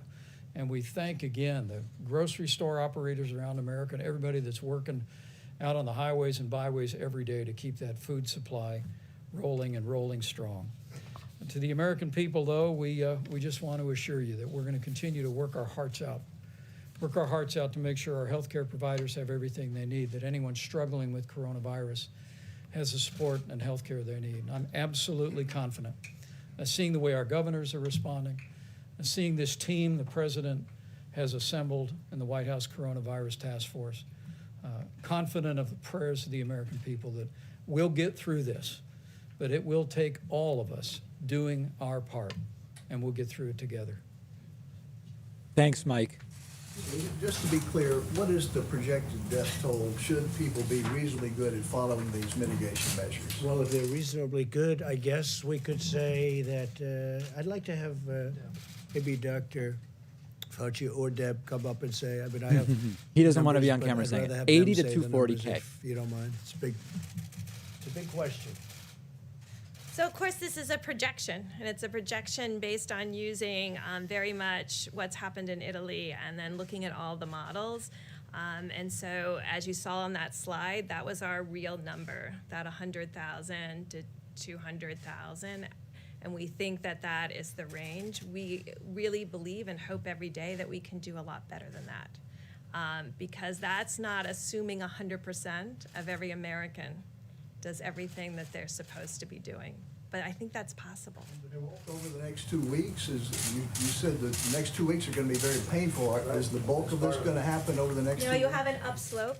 So as mortality, the fatalities to this disease will increase, and then it will come back down, and it will come back down slower than the rate at which it went up. Yes. And so that is really the issue, how much we can push the mortality down. Yeah. So our hope is to get that down as far as we possibly can. The modeling that Dr. Birx showed predicts that number that you saw. We don't accept that number that's what's going to be. We're going to be doing everything we can to get it even significantly below that. So, you know, I don't want it to be a mixed message. This is the thing that we need to anticipate, but that doesn't mean that that's what we're going to accept. We want to do much, much better than that. But doctor, when we look at the curve, it goes much further in time. So we would have death and cases for much longer. I mean, we do So expect you can far. put up slide number 2. So that's a generic, I'm sorry, if you can go back to the slides and put up slide 2. Okay, so what I showed you was a generic picture of what happens in an epidemic when you mitigate. So no mitigation, mitigate. This is based on the experience around the globe with this particular virus. Right. And so it does have a tail, but the peak you can see by this projection, and this is the IHME data. The peak is over the next 2 weeks, and this is tracking mortality, so the number of fatalities from this virus. And so that's the part that we think we can still blunt through the superb medical care that every client is receiving, but also even more stringent people following the guidelines. I can't see the small characters, but are we seeing death until June? I can't really. This is June. This is June, so we would still see problems and deaths in June. It's a projection. It's a projection, of course. So We I'm would. just getting back to what I said about the stepwise thing, deaths always lag. So you will be seeing deaths at a time when, as an epidemic, we're doing really, really well because the deaths will lag. Dr. Fauci, should Americans be prepared for the likelihood that there will be 100,000 Americans who die from this virus? Yeah. The answer is yes. We need, as sobering a number as that is, we should be prepared for it. Is it going to be that much? I hope not. And I think the more we push on the mitigation, the less likelihood it would be that number. But as being realistic, we need to prepare ourselves that that is a possibility, that Yeah. that's what we will see. Very short period of time for that to happen. Right. Can the country handle that in such a short period of time, within a couple of months? You know, 50,000 a month. You know, it will be difficult. I mean, no one is denying the fact that we are going through a very, very difficult time right now. I mean, we're seeing what's happening in New York. That is really, really tough. And if you extrapolate that to the nation, that will be really tough. But that's what it is, Jim, and we're going to have to be prepared for that. Yeah, I think because Real the talk. model, that model that was from IHME, that's based and heavily laden by the data that has come in from New York and New Jersey and Connecticut. So, you know, that can skew to a higher peak and more significant mortality. If all of the other states are able, and all the other metro areas are able to hold that case number down, then it's a very different picture. But you have to predict on the data you have, which is heavily skewed to New York and New Jersey. Just one extra thing, getting back to that, that's really an important slide that Dr. Burke showed. The cluster What just of happened to other the audio? cities that are not New York and not New Jersey. If we can suppress that from any kind of a spike, the numbers could be significantly lower than what we're talking about. Some cities that are not following these guidelines. And that's the reason my plea at the end of my remarks, Jim, that now is the time to put your foot on the accelerator, because Now that's we've the got only double thing audio. that's going to stop those peaks. And some of the cities are doing very well, as you see, very well at this early stage. But the number, the doctor said 100,000. This mic might have died. 100 and 200,000, maybe even slightly I think more. we're just getting this But one we right would here. hope that we could keep Do it we have the under. next slide or the President. slide after that? Just go, yeah, one more slide. Perfect, yeah, thank you. Would you tell cities that aren't doing what, New York, New Jersey, Washington, the cities that have been taking charge in all of this, would you urge some of the cities that haven't been doing this, Mr. President, to get with the program? Well, I would, but if you see New York, I believe the blue is New York. New York is having a much harder time than other of the cities. Certain cities are doing. States. Actually, if you look down here, an incredible job. They were early, they were very, very firm, and they've done an incredible job. This is New Jersey, New York. This is, If you remember, California and Washington State were down here, and they had some of the earliest cases. But we're seeing places in Florida not doing what New York and New Jersey have been doing, what Washington State has been but doing. they're doing very well. with Florida's it. going to be in trouble Mr. eventually. President? Yes, Could John. could maybe direct the question to you and then to Dr. Fauci as well. You told us yesterday that you're accomplishing, or the U.S. at least is accomplishing 100,000 tests per day, but we're still hearing difficult stories from the front lines of the first responders that you This praised audio. so appropriately a little while ago, that they can't test all of the people that they need to test. Do you have any kind of projection as to when everyone who needs a test will be able to receive one? Yeah, I can only say that we're doing more than anybody in the world by far. We are testing highly accurate tests. These are tests that work. As you know, many tests are being sent to countries not enough. and they're broken. Well, we're doing, every day we get, and the word is exponential, we are getting more and more and more. And now we have the new test that you saw yesterday. That's going to be rolled out, I think, tomorrow or the next day. And that's going to take only a few minutes, literally a few minutes to see the result. And it's a highly accurate result. I mean, tests were given out not by us, by other countries, where there was a 50-50 chance that it was wrong. What kind of a test is that? these are highly accurate tests, but the new tests that are coming out are very quick, and they were just developed. Abbott Labs did the one yesterday. So we're doing more than anybody in the world by far, and they're very accurate tests, and we're getting a lot of information from It's those bad. tests. The test president unveiled yesterday, the Abbott Laboratories test, which is a 15-minute test.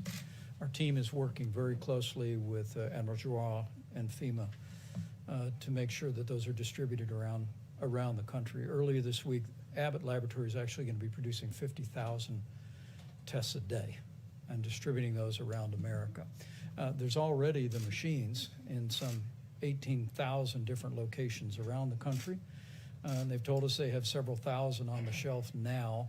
And what we're doing is trying to identify the areas where we may yet have pockets, or, as Dr. Birx often says, where we want to do more immediate testing so that we can do what's called surveillance testing to identify where there may be coronavirus cases where there's been very little incident. But if I could just amplify one other point, and that is that when you look at this chart, go back 15 days. And the reality is that, and this is me speaking as a layperson, but as I've listened to our experts, I mean, New York and the greater New York City area have unique challenges. It's a city that we really believe may have had exposure to the coronavirus much earlier on than we could have known, and had its own challenges. And New York, Connecticut, New Jersey are leaning into this effort.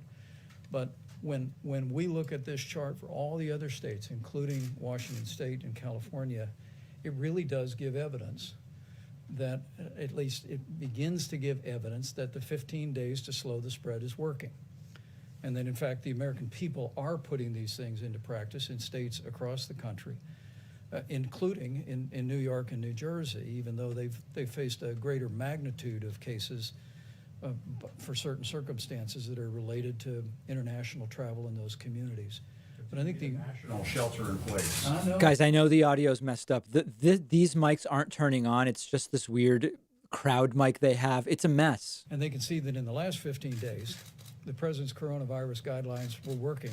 And that's precisely why President Trump is asking every American to continue to put these guidelines into practice for 30 more days. Mr. President, can I just follow up on testing? Just a quick question. If I could. So right now, we're at about 4,000 deaths here in the United States. You're suggesting a spike of more than 90,000 deaths over the next few weeks. Do you have a demographic breakdown of the areas that are most at risk and where most of those deaths? We know all that stuff. Well, right now, and I think if you ask Chris Murray, he would say he's using the information coming out of New York and New Jersey and applying that to potentially other states having the same outcomes. I just want to say again, this yellow line, and this is all corrected per 100,000 residents. So this is normalized so we can compare apples to apples. Per capita. This is still Washington State, this yellow. So they've been able to, for a long time of measuring cases, not have a spike. So it's possible, and we're watching very closely to make sure it doesn't have a spike. But that's what the people in Washington State are doing. This is what every community, Washington State early, about 2 weeks before New York or New Jersey. California, a week before New York or New Jersey. Really talked to their communities and decided to mitigate before they started seeing this number of cases. And now we know that that makes a big difference. Early, as Dr. Fauci said, if you wait till you see it, it's too late. And again, do you have a demographic breakdown, Dr. Birx, of where these deaths may occur? So there's a demographic breakdown that we've discussed before related to mortality. And it's as We're going to try we're another seeing in New stream York here, see if exactly the what audio's we saw better. in Italy. Related very to low mortality, and it's as we're seeing in New York exactly what we saw in Italy. Very low mortality. Not to say that young Seems to be the same people issue. under 30 or young people under 40 aren't getting ill. They are, but most of them are recovering. So the profile looks identical to Italy, with increasing mortality with age and pre-existing medical conditions. And so that is holding in the same way. But what we're hoping is that through the work of communities, and again, it comes down to communities. This is communities deciding that this is important to them, to not have the experience of New York and New Jersey. And I think, we are worried about groups all around the globe. I mean, I don't know if you heard the report this morning. There's 8,000 ventilators in the UK. But we don't. If you translate that to United States, that would be like the United States having less than 40,000 ventilators. We have 5 times that amount. Care position, but we don't want to have to test that system. We want this to be a much smaller epidemic with much smaller mortality. Can I just follow up on the testing question real quick before we move on? So the testing numbers, I understand 1 million tests done was a big increase, but we were told there would be 27 million tests available by the end of the month. So can you outline where in the supply chain, where in the logistics chain are those other 26? Yeah, where are the other 26 million tests right now? I think this is just for purposes of clarifications. There's a difference between sending a test that can be administered to a test being done. Because a month ago or more, the president brought together the top commercial labs in America and said, we need you to partner with us to create a brand new system that would rapidly process tests. We're now at 1.1 million tests, and we believe it's a fair estimate that we're testing about 100,000 Americans a day. That'll continue to grow. It'll continue to accelerate.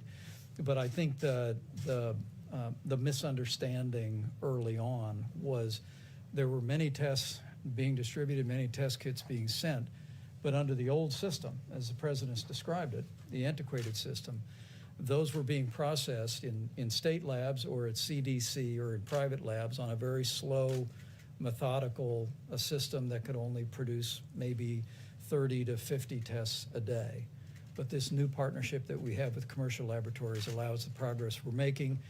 But the breakthrough with Abbott Laboratories now moves to point of care, which means you're going to have devices and tests that people will literally be able to take at their doctor's office, at a hospital, at a clinic, at a nursing home, and have the results in 15 minutes. So those 26 million tests we were talking about, were those tests under the old antiquated system? And Yes. now, so are we still even using those 27 million tests, or have we just completely moved on to the point The of care answer is tests? yes, now through the new system. Even today, which is, I have to say, coming out of laboratories and developed tests and worked on vaccines and then gone to the field to actually combat epidemics, it is disappointing to me right now that we have about 500,000 capacity of Abbott tests that are not being utilized. So they are out, they're in the States, they're not being run and not utilized. So now we have to figure out, how do we create awareness? Because sometimes when you put an early platform out, like our first platform out, so you get that out, people get dependent on that and then don't see that there's availability of other tests. So right now, there's over 500,000 tests sitting, capacity, that are not being utilized. So we're trying to figure out, how do we inform states about where these all are? How do we work through every laboratory Just down mixed association Tamano, so my they're friends. aware? And how do we raise awareness so people know that there's point of care, there's Thermo Fisher, there's Abbott testing, and there's Roche. And if you add those together, that's millions of tests a week. Not being reported. And they're not, and so those are the, But they're not being reported. or they're not even being used. So that's what's really, so that's what we're working on. What's the reason they're being used? Because when people get used to a single platform, they keep sending it back to that lab. So it's getting in a queue to wait to get on a Roche machine rather than being moved to this other lab that may have Abbott capacity, because they're all in different laboratories. And so I think, well, actually, Admiral Giroir is figuring it out to really create some kind of visual so that every governor and every health commissioner can see all of their capacity in their countries, in their states, county by county, so that they know where the tests are. So we pushed a lot of tests out, but they're not all being utilized. And it's up so, to the people, and they don't Yeah. send them back. I mean, they use them, they don't send them back. And Doctor, go ahead, please. No, I mean, Dr. Burks explained it very, very well. I just want to get back, John, to your question. It's a logical question. When you look at the number, you want to know what the demography is going to be. This is a number that we need to anticipate, but we don't necessarily have to accept it as being inevitable. And that's getting back to what I'm saying about we can influence this to a varying degrees. And if we influence it to the maximum, we don't have to accept that. That's something we need to anticipate. But I want to do, not I, all of us want to do much, much better than that. I mean, on that front, what do the models suggest is on the low end if you have full mitigation? Well, it says That was between full 100 and mitigation. That was 200,000. full mitigation. It says 100 to 200,000. If you guys are Anything with confused, a lot I of understand people, why. Right? It's a lot of people.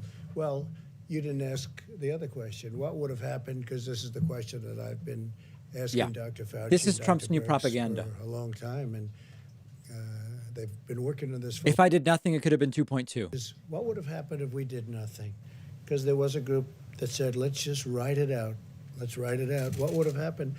And that number comes in at 1.5 to 1.6 million people, up to 2.2 and even beyond. So that's It's a worthless comparison because Trump's actually saying, I could have done nothing at all, which would not be acceptable, of course. I think that would have been possible because you would have had people dying all over the place. This would not have been a normal life. How many people have even seen anybody die? You would have seen people dying on airplanes. You would have been seeing people dying in hotel lobbies. You would have seen, Wait, people would have been dying on the airplanes? from a practical standpoint, that couldn't have been carried out too far. What? But if you did nothing on the higher side, the number would be 2.2 and maybe even more, and on the lower side, 1.6 million people. Understood, but if 100,000 is the number with full mitigation, how do you push it, how do you push it lower? So, no, we'll go together. We've Oh, been boy. at this a long time. You go first. So, John, it's an obvious, very good question. If this is full mitigation and it's 100,000, why am I standing here saying I want to make it better? Because that's what the model tells you it's going to do. What we do is that every time we get more data, you feed it back in and relook at the model. Is the model really telling you what's actually going on?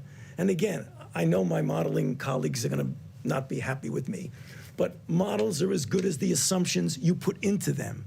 And as we get more data, then you put it in, and that might change. So even though it says, according to the model, which is a good model that we're dealing with, this is full mitigation.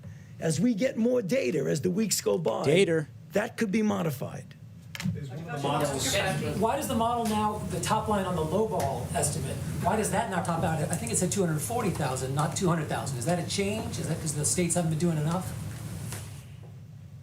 You know, it just has to do with if you had more New Yorks and New Jerseys, you know, Chicago, Detroit, LA, Dallas, Houston, you know, all of our major cities modeled like New York.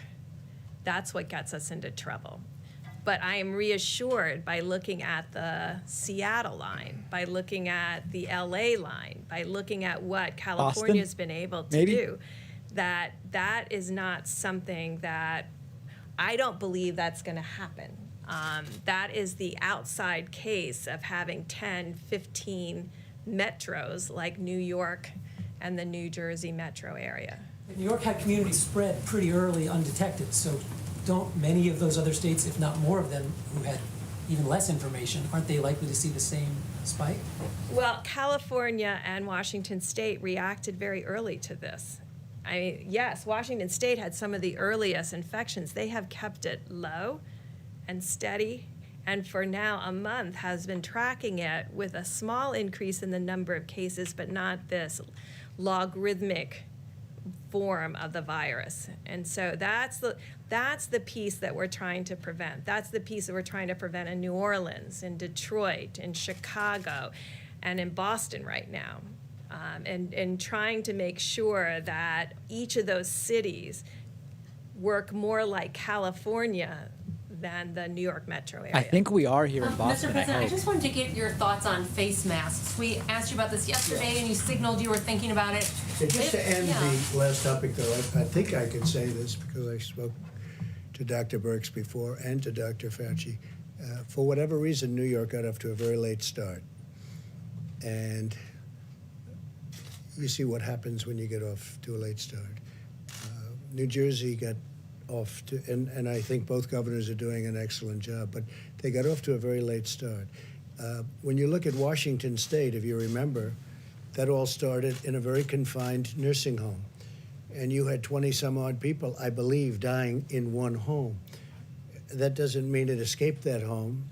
And so they have a very different statistic than other states. But I mean, I remember it very vividly. Question the is nursing face home masks.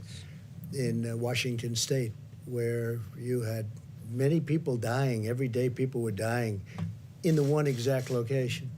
So they were able to keep that, relatively speaking, into that location. But on the face- Question on was the face facial masks. coverage. One second. Were you surprised when you saw these projections? The numbers are sobering. They're very sobering. Yeah, when you see 100,000 people, that's at a minimum number. Now, what we're looking at, and as many people as we're talking about, whatever we can do under that number and substantially under that number, we've done that through really great mitigation. We've done that through a lot of very dedicated American people. That 100,000 is, according to modeling, a very low number. In fact, when I first saw the number, and I asked this a while ago, they said it's unlikely you'll be able to attain that. I think we're doing better than that. Now, I think we have to see, but I think we're doing better than that because, as John said, that would be It doesn't explain, he doesn't understand the rapid growth of a virus. But a period of time. But think of what would have happened if we didn't do anything. I mean, I've Which had isn't an many option. friends, business people with great, actually, common sense. They said, why don't we write it out? A lot of people have said, a lot of people have thought about it. Write it out. Don't do anything. Just write it out and think of it as the flu. But it's not the flu. It's vicious. When you send a friend to the hospital and you call up to find out how is he doing, it happened to me. Yep, coma. Where goes to the hospital, he says goodbye, he's sort of a tough guy, a little older, a little heavier than he'd like to be, frankly. And you call up the next day, how's he doing? And he's in a coma? This is not the flu. So we would have seen things had we This is done not the nothing. flu. He But said for it a was long while, before. a lot Now of it's not. people were Okay. asking that question, I think, right? I was asking it also. I mean, a lot of people were saying, well, let's just write it out. This is not to be written out, because then you would have been looking at potentially 2.2 million people or more. 2.2 million Right. people in a relatively short period of time. If you remember, Before it was I don't have to do anything because there's no risk. Now it's 100,000 wouldn't be bad because if I did nothing, it would be 2.2 million. So he's actually really great. but they were looking at that in the UK, remember? They were very much looking at it. And all of a sudden they went hard the other way because they started seeing things that weren't good. So they were, They were seeing things. they put themselves in a little bit of a problem. Now Boris tested positive, and I hear I hope he's going to be fine. Basically, Trump might save 2 million people is the way he's couching it. And they have a name for it, but we won't even go by the name. But it would have been very catastrophic, I think, if that would have happened. But that was something that everybody was talking about, Steve. Like, just don't do anything. Don't do anything. Forget about everything. Just write it out. They use the expression, write it out. We would have had, at a minimum, 1.5, 1.6, but you would have had perhaps more than 2.2 million people dying in a very short period of time. And that would have been a number that the likes of which we've never seen. So now when we look at our package that we just approved for $2 trillion, all of a sudden it seems very reasonable, right? When you're talking about 2 million lives, all of a sudden it seems very reasonable.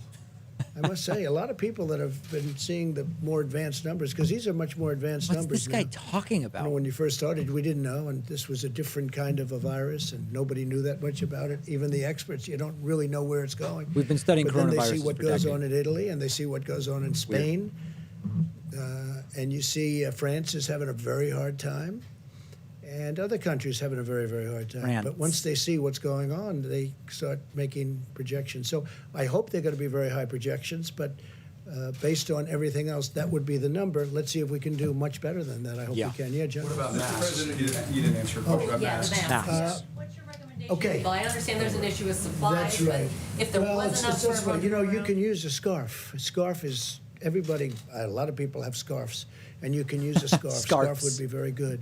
And my feeling is, if people want to do it, there's certainly no harm to it.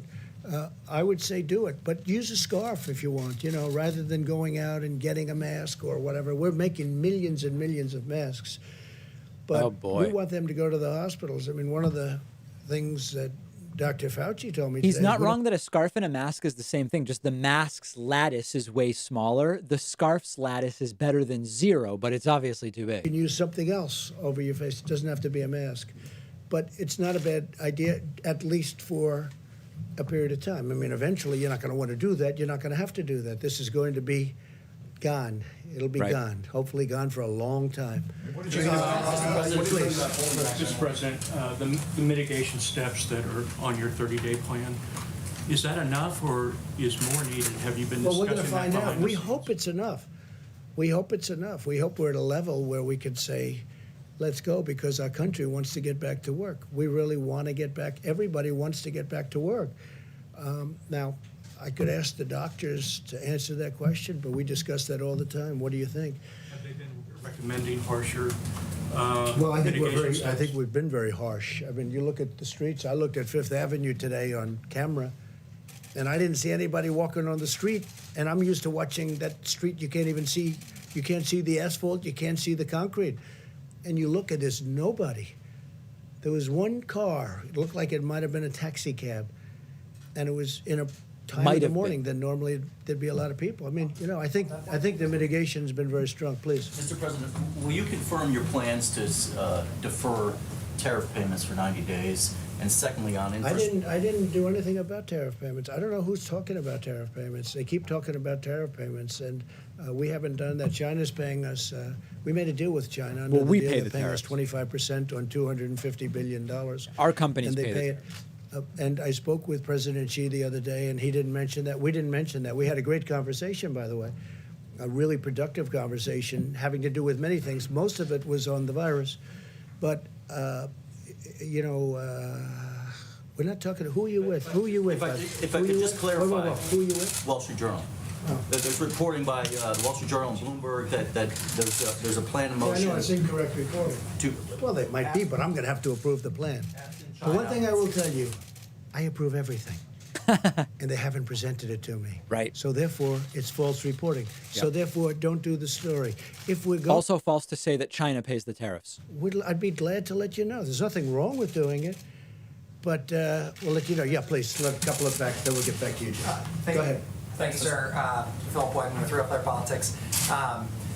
I wanted to ask you about individual states issuing stay-at-home orders. What do you think, for instance, in Florida, Ron DeSantis has resisted urges to issue one of those, but he said moments ago that if you and the rest of the task force recommended one, that would weigh on him heavily. What sort of circumstances need to be in place for you to make that call and say this is something you should consider? Different kind of a state. Also, great governor, knows exactly what he's doing, has a very strong view on it.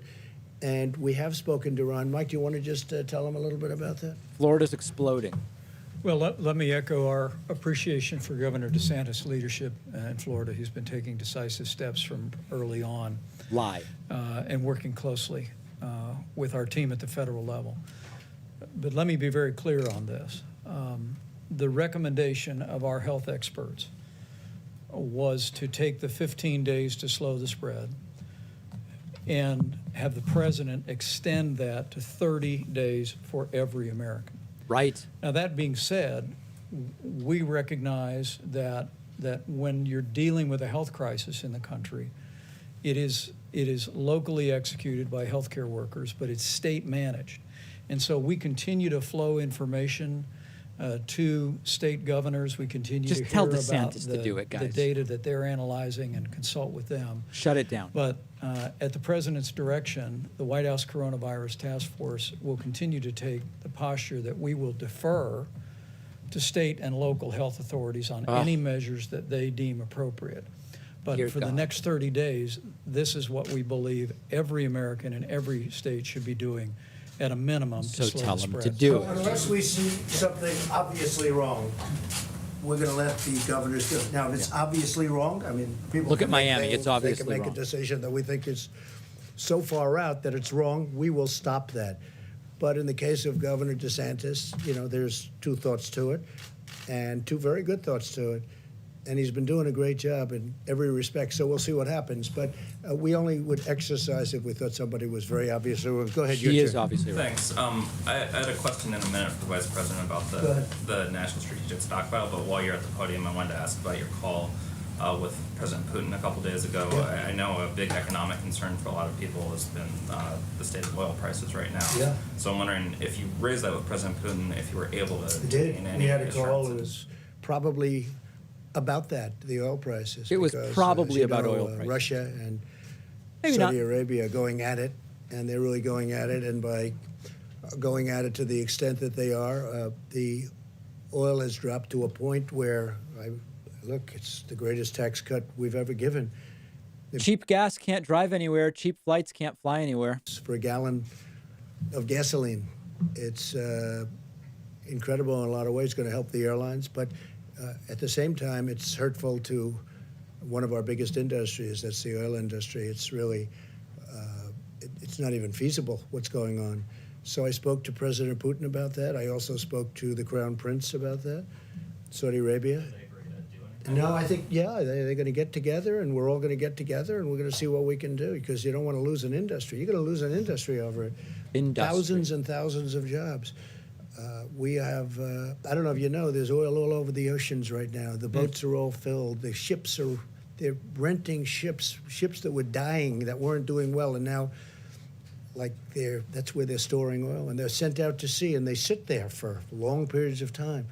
There's so much oil. In some cases, it's probably less valuable than water. In some parts of the world, water is much more valuable. So we've never seen anything like it. Right. But the two countries are Beautiful countries. discussing it, and I am joining at the appropriate time if need be. We had a great talk with President Putin. We had a great talk with the Crown Prince. We also discussed, more so with President Putin in this case, the virus, because Russia's being hit pretty hard. And we discussed many things. Trade, we discussed a lot of things with both. But in the case of both, we very much discussed the oil and the oil prices. I mean, you look, it's $22, but it's really much cheaper than that if you want to negotiate. Nobody's seen that. That's like from the 1950s. It really is. You know, to think that it was 50, 60, 70, 80, and now it's 22. But, you know, if you put a good bid in at 9, I think you could probably get what you wanted, right? Right. John, please. I picked up 3 barrels You myself. tweeted earlier today that now would be a good time to start looking toward, if there is a light at the end of the tunnel, and work on an infrastructure bill. Yeah. Again, you suggested it should be $2 trillion, which is twice what the last one was, or the proposal at least. Are you anticipating that, like after the economic crisis of 2008, 2009, America will need to have so-called shovel-ready jobs ready to go to get people back to work? Well, the problem with that one is they had maybe shovel-ready jobs, maybe not, but they never used it for the purpose of infrastructure. So far, nobody's been able to find any money that was spent on infrastructure. I want to use it for infrastructure. And one of the People reasons wondering why he goes to John Roberts all the time. He's with Fox News. the United States is paying almost zero interest rate. The Federal Reserve lowered the rate, the Fed rate, and that and a combination of the fact that everybody wants to be in the United States. You know, we have a dollar that's very strong, and I know that sounds good, but it does make it hard to manufacture and sell outside because other currencies are falling and our currency is very strong. It's too Very, strong very to be good for us. Proportionately, it's through the roof. So we have a strong dollar. People want to invest in the United States, especially nowadays where they're looking at safety. They have all of the problems, plus the virus at 151 countries. They all want to come into the United States. And so we have a zero interest rate, essentially. And I said, wouldn't this be a great time to borrow money at zero interest rate and really build our infrastructure like we can do it? So the plan was, the Republicans had a plan of about 750. I would say they were at 7.5. You had the Democrats were a little less than $1 trillion. The Republicans were a little bit less than that. And I'm suggesting $2 trillion. We redo our roads, our highways, our bridges. We fix up our tunnels, which are many of them in bad shape, like coming into New York, as you know, really bad shape. And we really do a job on our infrastructure. And that doesn't mean we're going to do the Green New Deal, because I won't do it. I won't approve it. We're not going Right. to do the Green New Deal and Never. spend 40% of the money on things that people just have fun with. How do you pay for it, sir? We're going to borrow the money at 0% interest. So our interest payments would be almost zero, and we can borrow long term. He doesn't get it. People want to be in the United States. They want to be invested in the United States. Go ahead, Jim. I wanted to get back to the virus. You were saying at the beginning of the press conference that you're looking at holding back 10,000 ventilators. Is that because you need to pick and choose where these ventilators are going to have to go because of the nature of the pandemic? Right. Good and how it's question. spreading? And also, I just wanted to ask Dr. Fauci and Dr. Birx, if it's possible after you finish, is that part of the reason why you're projecting 100,000 to 200,000 deaths? That there are going to be some people who aren't going to be able to get ventilators or be put on Actually, them? just the opposite. Respectful because Jim Acosta. We're holding back. We have almost 10,000, and we're holding because we're going to need them over the next couple of weeks as this surge goes on. You see the chart. We haven't hit the top yet, and we have to be able to move them immediately. And we can't take them because it's going to be very hard to do that. We can't take them to places that aren't needing them. Plus, we have requests for ventilators in hospitals and in states and cities that don't need them, in our opinion. They don't need them. They won't need them at the top. So we're holding it back for flexibility. We actually just took 600 and we sent them to different locations today. But we have close to 10,000, and we'll be able to get them, and we're all set to march. We have the National Guards and we have FEMA, and we're all set to move them to the places. So as per your second question, what we're going to do is save lives because of it, because otherwise we would not be able to get to the ventilators. And we don't know what the hottest We have spot a is. ventilator shortage right now. In some areas we might, but we've done a great job with ventilators, and we're having them made. But if there Unbelievable. is We a had- shortage in some places and you're sitting on 10K, don't they need it now? Arrive in the next week, but we've also grabbed a lot of them. Some hospitals had more than they were saying, or at least more than we knew about, which is a good thing, not a bad thing. But we want to be able to have, I guess the word would be flexibility, so that if the surge turns out to be much stronger in Louisiana, which it could, that we can immediately bring 1,000 or 2,000 to Louisiana. Otherwise, we wouldn't be able to get them. We wouldn't be able to say, listen, Governor Cuomo in New York, we want to take ventilators away from New York. And they'll say, well, we can't do that. It would be a disaster. So we have great flexibility. Now, when the surge occurs, if it occurs fairly evenly, we'll be able to distribute them very quickly before they need them. But we have a reserve right now. It's like having oil reserves, except more valuable, frankly. But we have a reserve right now, and we'll be able, and we also have a great team of people ready to deliver. They can move them fast. So when we see it going up in a certain state, and Louisiana could be one, and Michigan could be another with Detroit, because Detroit is having Some of these don't even work, by the way, these ventilators. Detroit came out of nowhere, and that's what happens with this. It comes out of nowhere. So we are ready, Jim, depending on what happens, and we have a stockpile, and that's why it's called a stockpile. Now, a lot of the ventilators and a lot of the other equipment, rather Don't than work. sending it to the stockpile, we had it sent directly to a hospital, to a location, to a place. So we didn't have the cumbersome nature of having it come in, unboxed, put in, and then delivered. We have it brought, which they've never done before. They don't do that. Generally Right. speaking, they don't do that. But we've had, I think, Mike, we've had tremendous success at doing that. That's for other items, including ventilators, where it's brought to the site that needs it. But we have a good supply of ventilators, and we're ready to go. We're all ready. We have trucks ready. We have everything ready, because, as we're saying, John, this could be a hell of a bad 2 weeks. This is Yeah, going to go back be and talk to John. Good a idea. very bad 2 and maybe even 3 weeks. This is going to be 3 weeks like we haven't seen before. Should the hospitals be prepared for that? We're hearing from Well, I some think the hospital workers hospitals- saying that they're facing what looks like a medical war zone in some Yeah, of these they, places. they are going to be facing a war zone. That's what it is. Trump likes I've the heard, war zone. I've heard some of the. It's funny. Acosta is raising the war zone language again, but Trump relishes that language. He wants to be seen as a guy fighting a war here. I've never seen. I mean, I just think it's so, because that's a hospital that's near where I grew up. And it is a war zone in a true sense. Yeah, please. Yeah, on the ventilators, so we've been hearing from governors who say they are fighting amongst themselves, essentially bidding amongst themselves They to shouldn't get be these doing that. ventilators. If that happens, they should be calling us. Look, They are. We have ventilators, but we've distributed thousands of ventilators. But they shouldn't be doing that. And if they need them that badly, we know. We have pretty good ideas of where they're going to need them. Some people, frankly, think they need them and they don't need them. Right. I Trump don't want knows. to mention names, but He there are knows. some people that want them, and it's really not the right thing. Then you have some people that, I guess, automatically hoard a little bit. They want to have more than they think they need. But, you know, a ventilator is a very precious piece of equipment right now. Yeah. It's hard to make. It takes a long time to make it. It's complex. Some of them are like the dashboard of an airplane. I mean, they're very complicated and very expensive machines, and some are much simpler. Here we go again. But we're ready to go depending on what happens.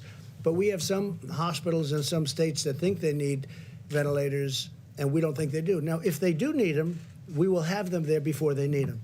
We'll be able to move very quickly. So you're confident What that, about the hydroxychloroquine? Is there any early data on these trials? Nothing that I've heard. I mean, that's the first question I make every morning. I tell you, I call up, you know, we have 1,100 in New York right now, and we have other locations where where people are taking them. Now, the good news is it's only 3 days, and you know, it's like a 7 or 8 day treatment. The good news is we haven't heard anything bad. In other words, there have been no catastrophic events. But we haven't, it's a little bit too soon to talk about it. It would be a total game changer, John, if that happened. If that happened, it would be a game changer. And we include that, and I think in all cases, the Z-Pack, you know what the Z-Pack is. Right. So we're going to see what happens with the hydroxychloroquine. Are there Yeah, just 1 second, Steve. other antiviral drugs that have some promise of working soon? We're looking at a lot of them. Some show promise. Could a doctor talk about it? I think maybe the doctor might want to speak about the vaccines Yeah. because a lot of No, not the Johnson vaccine. & Johnson is advanced, very advanced. We'll see what happens. The Oh, one come thing on. with the vaccine is it doesn't help this group because this group, it's, you know, you need to test the vaccine. The one thing with the drug you just mentioned, right, is that that's been out. It's a malaria drug and also an arthritis drug, so it's been out there for a long time. Very powerful drug, but it's been out there for a long time. So it's tested in the sense that you know it doesn't kill you. But you may want to discuss the vaccines for a second, Doctor. I would like to hear him talk about remdesivir Thank and you, other Mr. things. President, but just for a second before the vaccine, in answer to your question, Steve, there are a number of candidates. The drugs that are now being looked at in various ways, either compassionate use, clinical trials, are generally drugs that already exist for other things.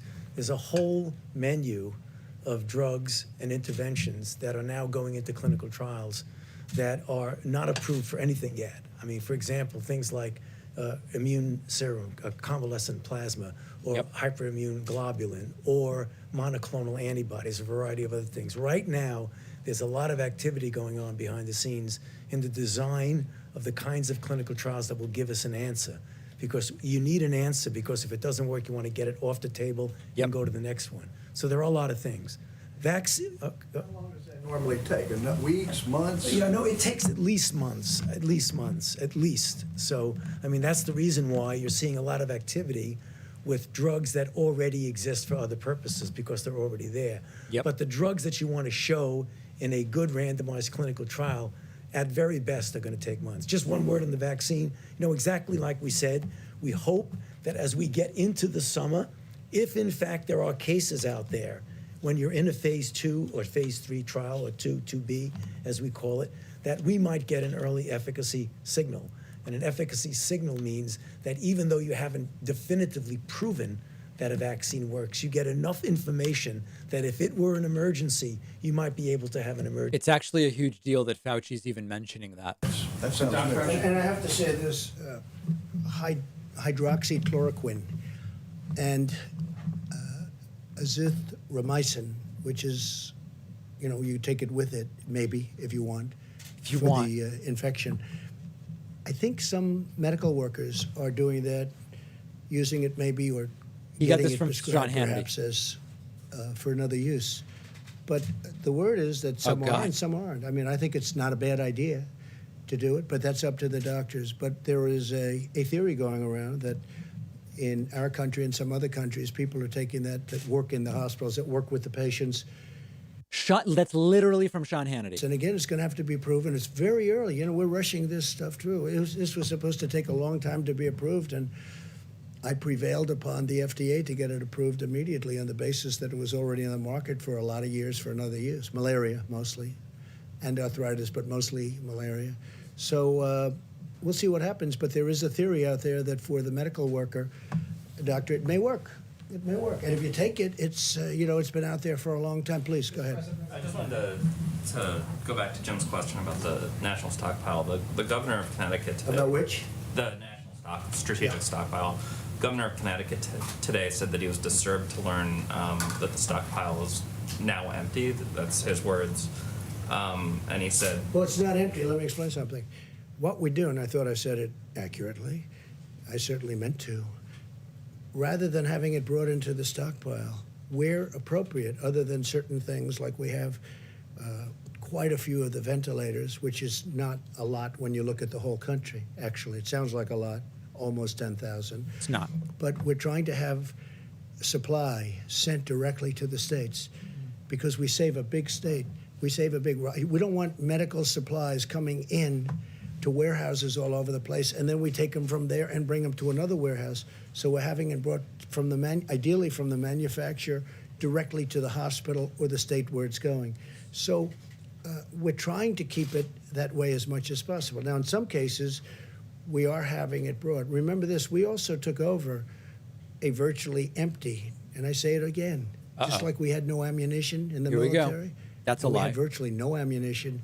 That's a lie. We had very little in medical supplies, too, in our stockpile. So for the most part, we're trying very hard to have it delivered to the site where they need it. Yeah, please, go ahead. President, here in the United States, domestically, we can practice social distancing, but some of our sailors, specifically on the USS Theodore Roosevelt, they're not able to. They're in confined spaces. What are your thoughts on that? Should they be offloaded? And then, sir, are you concerned? I'm going to let the military make that decision. Yes, sir, but are you concerned about U.S. military readiness during this pandemic? For instance, what would happen if, as reported, China was to increase patrols in the South China Sea? What would your response be? We're going to see all about that. Don't worry about our military. You know, you saw the military put up a hospital in 3.5 days with 2,900 beds, with a lot of beds. Do you work Nobody's here? ever seen anything like it. And by the way, that wasn't the only one. It wasn't just at Javits Center. It was at other locations. And now it's Louisiana, and now it's New Jersey, and now it's other places. One thing that I think is indisputable is when I watch the Army Corps of Engineers and FEMA working with them, but when I watch the Army Corps of Engineers throw up these hospitals, and they're complex. I mean, these are incredible buildings, essentially, tents and various things, but they did it in such a short period of time. And our military is ready like you haven't seen. And you know who the best guests of the different shows are? We watch the shows at night. And I think the best guests that I've seen in a long time are the military people. Right. And they've never done it before. I've watched General Semonite, who I deal with a lot. I say, General, you got to give us 2 new hospitals in Louisiana. Yes, sir. And the next morning, they're building them at 6 o'clock in the morning, and they're up in 3 days. I think they're the best guests you have. I guess I'm tired of the other guests, in all fairness. Trump didn't need to tell us he's watching TV every night. We knew that. This may be an uncomfortable question, but what would the models have looked like that Dr. Birx and Dr. Fauci showed us if we had started these social distancing guidelines sooner, in February or January, when China, South Korea were doing those sorts of things? Well, I'm going to let them answer that. In terms of what information we're getting from them, but if we had started these practices sooner, Nasty could these models question, be Jim. different? Yeah, I'm going to let them answer the question, but remember this, and again, I say it, and everybody says it. You know who says it better than anybody is Dr. Fauci. I had a decision to make. Maybe Right. it was my biggest decision. China was heavily infected, and thousands of people were coming from China to the United States. Let Fauci And talk. against the wishes, not even wishes, but they disagreed with the decision, I made a decision to stop China from coming in. Took a lot of heat, even from China. They weren't exactly happy. I just made a trade deal a big one, $250 billion trade deal, and I'm shortly thereafter saying you can't come into our country. That was a big decision. That was earlier than the dates you're talking about.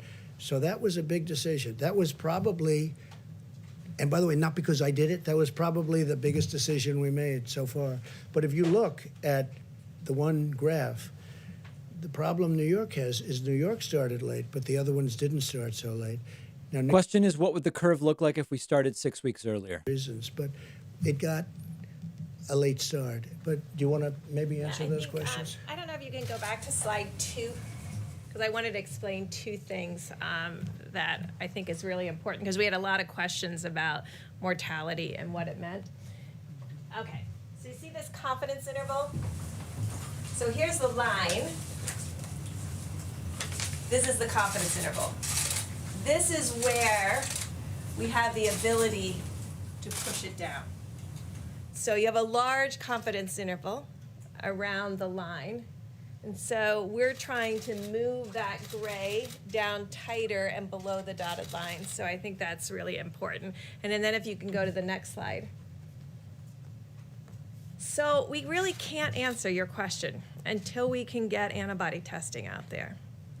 Because what we can't tell you is and we can always do this, there's always samples in hospitals and other things. It's the way we really defined the HIV epidemic in the United States. We were able to go back to blood samples when we had the test and really find out where it was. This is an answerable question. I mean, she's lying here. We need to look in here and really see, was there virus significantly circulating in early March and in late February, and what did it look like, and where was it, and was it all in the metro areas? And I think that's what Dr. Fauci and I are very, very focused on, is getting serology testing out there to really figure out when it came, and really have those samples to be able to do that.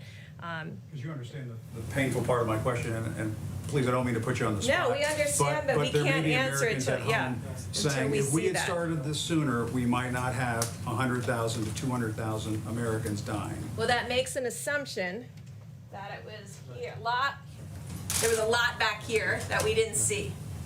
And until we have the antibody test, I can't really answer that. Just to underscore what Dr. Birx was saying, if there was no virus in the background, there was nothing to mitigate. If there was virus there that we didn't know about, then the answer to your question is probably yes.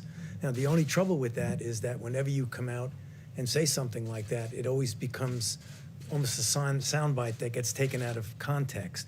But I think that's very important, what Dr. Birx has said, is that if there was covert infections here that we didn't know about, and we didn't mitigate then, that they would have made a difference. If there was virtually nothing there, then there's nothing to mitigate. And I don't know the answer to your question.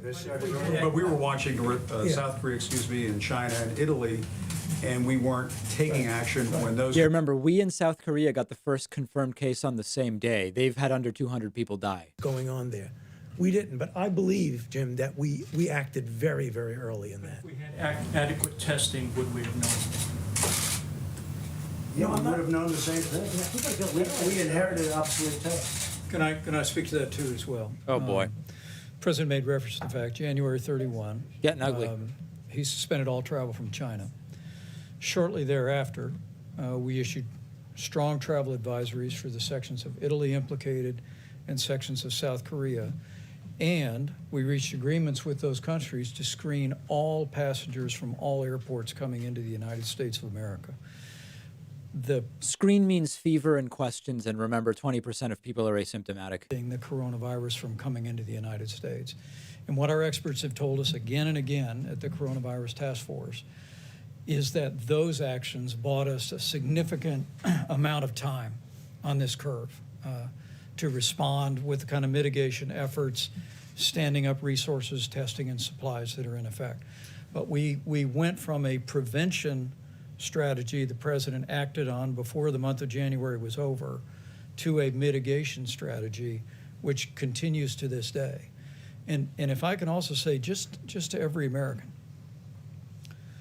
all the questions about resources are very important. And I can assure you that the president and our task force are preoccupied with these issues and working with governors. Our by hour to meet those needs. Non sequitur. But if Americans will put into practice these guidelines for another 30 days, they'll do their part to lower the curve and save lives, most importantly, and limit the burden on our hospitals and our healthcare system in the country significantly.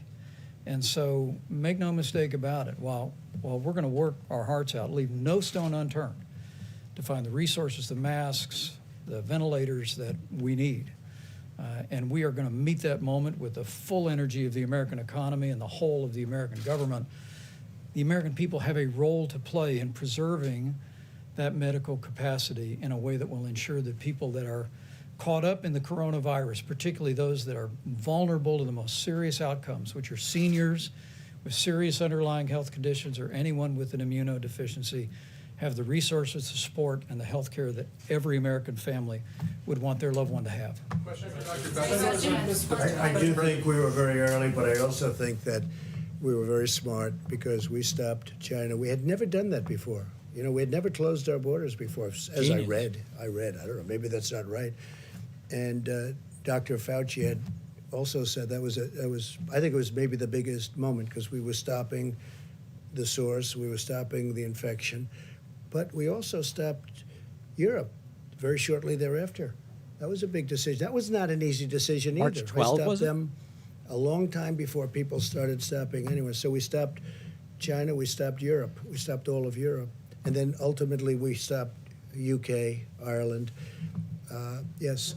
Please in the back, the very back, please. OAN? Mr. President and team, going back to hydroxychloroquine, how many clinical trial tests numerically would you like to see before you put a stamp of approval on it? Because there are clinical trials being taking OAN. place around the world right now. Sure, please.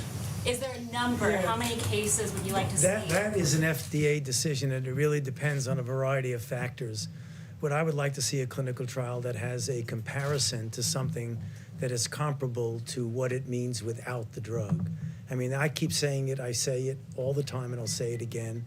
It's a controlled trial that compares it to something meaningful. When that... Are there trials that you're watching taking place around the world right now? Well, there are a number of trials going on, not only in the United States, but also in other parts of the world.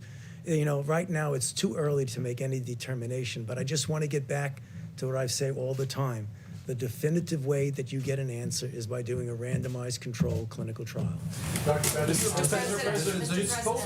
please go ahead. Mr. McConnell? You're talking about the chloroquine? Is that what you're talking about? In specifically for the last question? Yeah. No, there are trials going on. But there are also trials going on. We're trying them on people that are now That's what trials sick. are. Yeah, that's what trials That's a are. very important. That's a very important trial. Experimented with around the world. So my question was really like, are there We're watching specific... whatever happens around the world. We're watching those trials very closely. Yeah. Mr. President, Mitch McConnell had a line today, he was on Mitch McConnell, yeah. He said that impeachment diverted the attention of the government. Do you think that in any way, this was happening and building at the same time, did it divert your attention or your team's attention or the Vice President's attention? Well, I don't like to think I did. I think I handled it very well, but I guess it probably did. I mean, I got impeached. I think, you know, I certainly devoted a little time to thinking about it, right? So, but think of it. It was a hoax. It was a total hoax. Right. And when you think that I got impeached only because they had a majority in the House, they didn't get Here we one. go. They didn't get one Republican vote.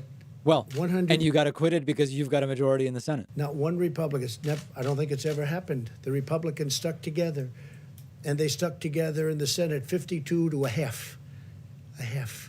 So, you know, when you say that, yeah, I think it took a lot of, I see them going and saying about speed. Well, they... Yeah. It was because of impeachment that I didn't do anything in January and February. Today, with what happened, the horrible things, nobody cares about that now because all they're thinking about is the virus, and that's okay with me. But you look at the report that came out from I.G. Horowitz, it's disgraceful what went on. It's disgraceful. It's a total disgrace. They got caught in the act. But you know what? Horrible. We won't talk about that now. Did it divert my attention? Yes. I think I'm getting A+ for the way I handled myself during a phony impeachment, okay? It was a hoax. But certainly, I guess I thought of it. Right. And I think I probably acted I don't think I would have done any better had I not been impeached. Oh. Okay? And I That's think that's a disturbing. great tribute to something. Maybe it's a tribute to me. But I don't think I would have acted any differently, or I don't think I would have acted any faster. But It's a the shame. Democrats, their whole life, their whole being, their whole existence was to try and get me out of office any way they can. This is Even inappropriate if it right was now. a phony deal. And it was a phony deal. And it turned out, and all you have to do is look today at the FBI reports. Take a look at what the FBI did. Take a look at the people. Take a look at Comey's report. 78 pages of total kill. I'm cringing. Take a look at that. Take a look at the report on McCabe. Just read it, and you'll see how horrible it was. And you know what? I don't think this country is going to take it. You want to know the truth? A phone call you didn't have time to make? Is there, how did it take you out of What the guidance are you offering to Florida when it comes to the 2 Holland American cruise ships that are seeking to dock here? Yeah, well, I'll be speaking. I'm going to be speaking. In fact, he has a call into me. We'll be speaking to the governor, and we'll be speaking to him soon. But Tell there's him a to shut it case. down. We have 2 ships. There are people that are sick on the ship. And we don't want to be like they're going to be ghost ships. You know, people turn those ships away. There was a ship, as you know, in a certain part of Asia, and from port to port, nobody would take it. But in the meantime, you have people that are dying on the ship, or at least very sick, but they're dying on the ship. So I'm gonna do what's right, not only for us but for humanity. I mean, these are 2 big ships, and they have a lot of very sick people. And I'll be speaking to the governor. Let's do just a couple of more back here. Yeah, go ahead, please. We'll get. Mr. President, Yeah, go ahead, Matt, please. Thank you very much. I was hoping you could. You ever run out of questions? It's the most unbelievable thing. You go through the room. But I have nothing else to do, so if you want to, if you want, should we keep it going, John? I think so. Clarify something, for me, please. Andrew Cuomo today said that the system that you have where governors are trying to get ventilators, it's like being on eBay with 50 other states bidding on a ventilator plus FEMA. And then you just said tonight they You shouldn't mean be doing that. he was complaining? Well, he said. Say it. That's What did he fine. say exactly? What did he say? He said that when you have states competing for ventilators and medical care, it's like being on eBay with 50 other states bidding on a ventilator. Well, he plus shouldn't be FEMA. complaining because we gave him a lot of ventilators. And if you take a look at the chart, it's down. But I wish he got going a little bit sooner. But we gave him a lot of ventilators. And you know what? He has a lot of ventilators. Right. The problem is with some people, no matter what you give, it's never enough. It's never enough. Trump's they'll found say, that in some of his How's Trump relationships. doing? And you're a Democrat. Some of them said really good. I'll tell you, Gavin Newsom from California, who's doing a good job, by the way, and others said really good. But, you know, generally your natural reflex. Funny, anyone who says Trump's doing okay with this, Trump says they're doing a good job. That's all it is. We don't like it. Oh, really? You don't like it? We're getting very high marks, but I'm not doing this for marks. I'm doing this to save lives. When John saw the numbers and when Jim saw those numbers, they're shocking numbers. You know, you're talking about deaths. Even at the low end, you were shocked when you see 100 and 120,000 and 200,000 people over potentially a very short period of time. I want to save lives. I'm not doing this for any other reason. I want to save lives. But the governor of New York's gotten, I think maybe probably gotten more than anybody. He's gotten 4 hospitals. He's gotten 4 medical tents. He's gotten a ship, the likes of which nobody's ever seen before, other than Los Angeles, which has the twin. Right. I mean, we've done a lot. But many ventilators were sent to New York. And Mayor de Blasio, I'm getting along with Mayor de Blasio great, and I think he's very happy with the job we're doing, too. We're sending a lot of, actually, Mayor de Blasio had an interesting request. He wanted people, and we're sending medical people. You know, a lot of the states aren't having a problem with ventilators, they're having a problem getting medical people. Fauci's trying to stay still enough that he might blend into the background. Very talented people. Who didn't go? Go ahead, and then I'll do you second. Your response to that question earlier was that they shouldn't be doing that. If they need something, if they need them that They shouldn't be badly, doing what? they shouldn't be, the governors shouldn't be competing with each other. No, they shouldn't be competing, and they should call us. Wait, no, I don't want them to compete because all they're going to do is drive up the price. I don't want them to compete. They should be calling us and we can work it so they get the ventilators and they get shipped directly.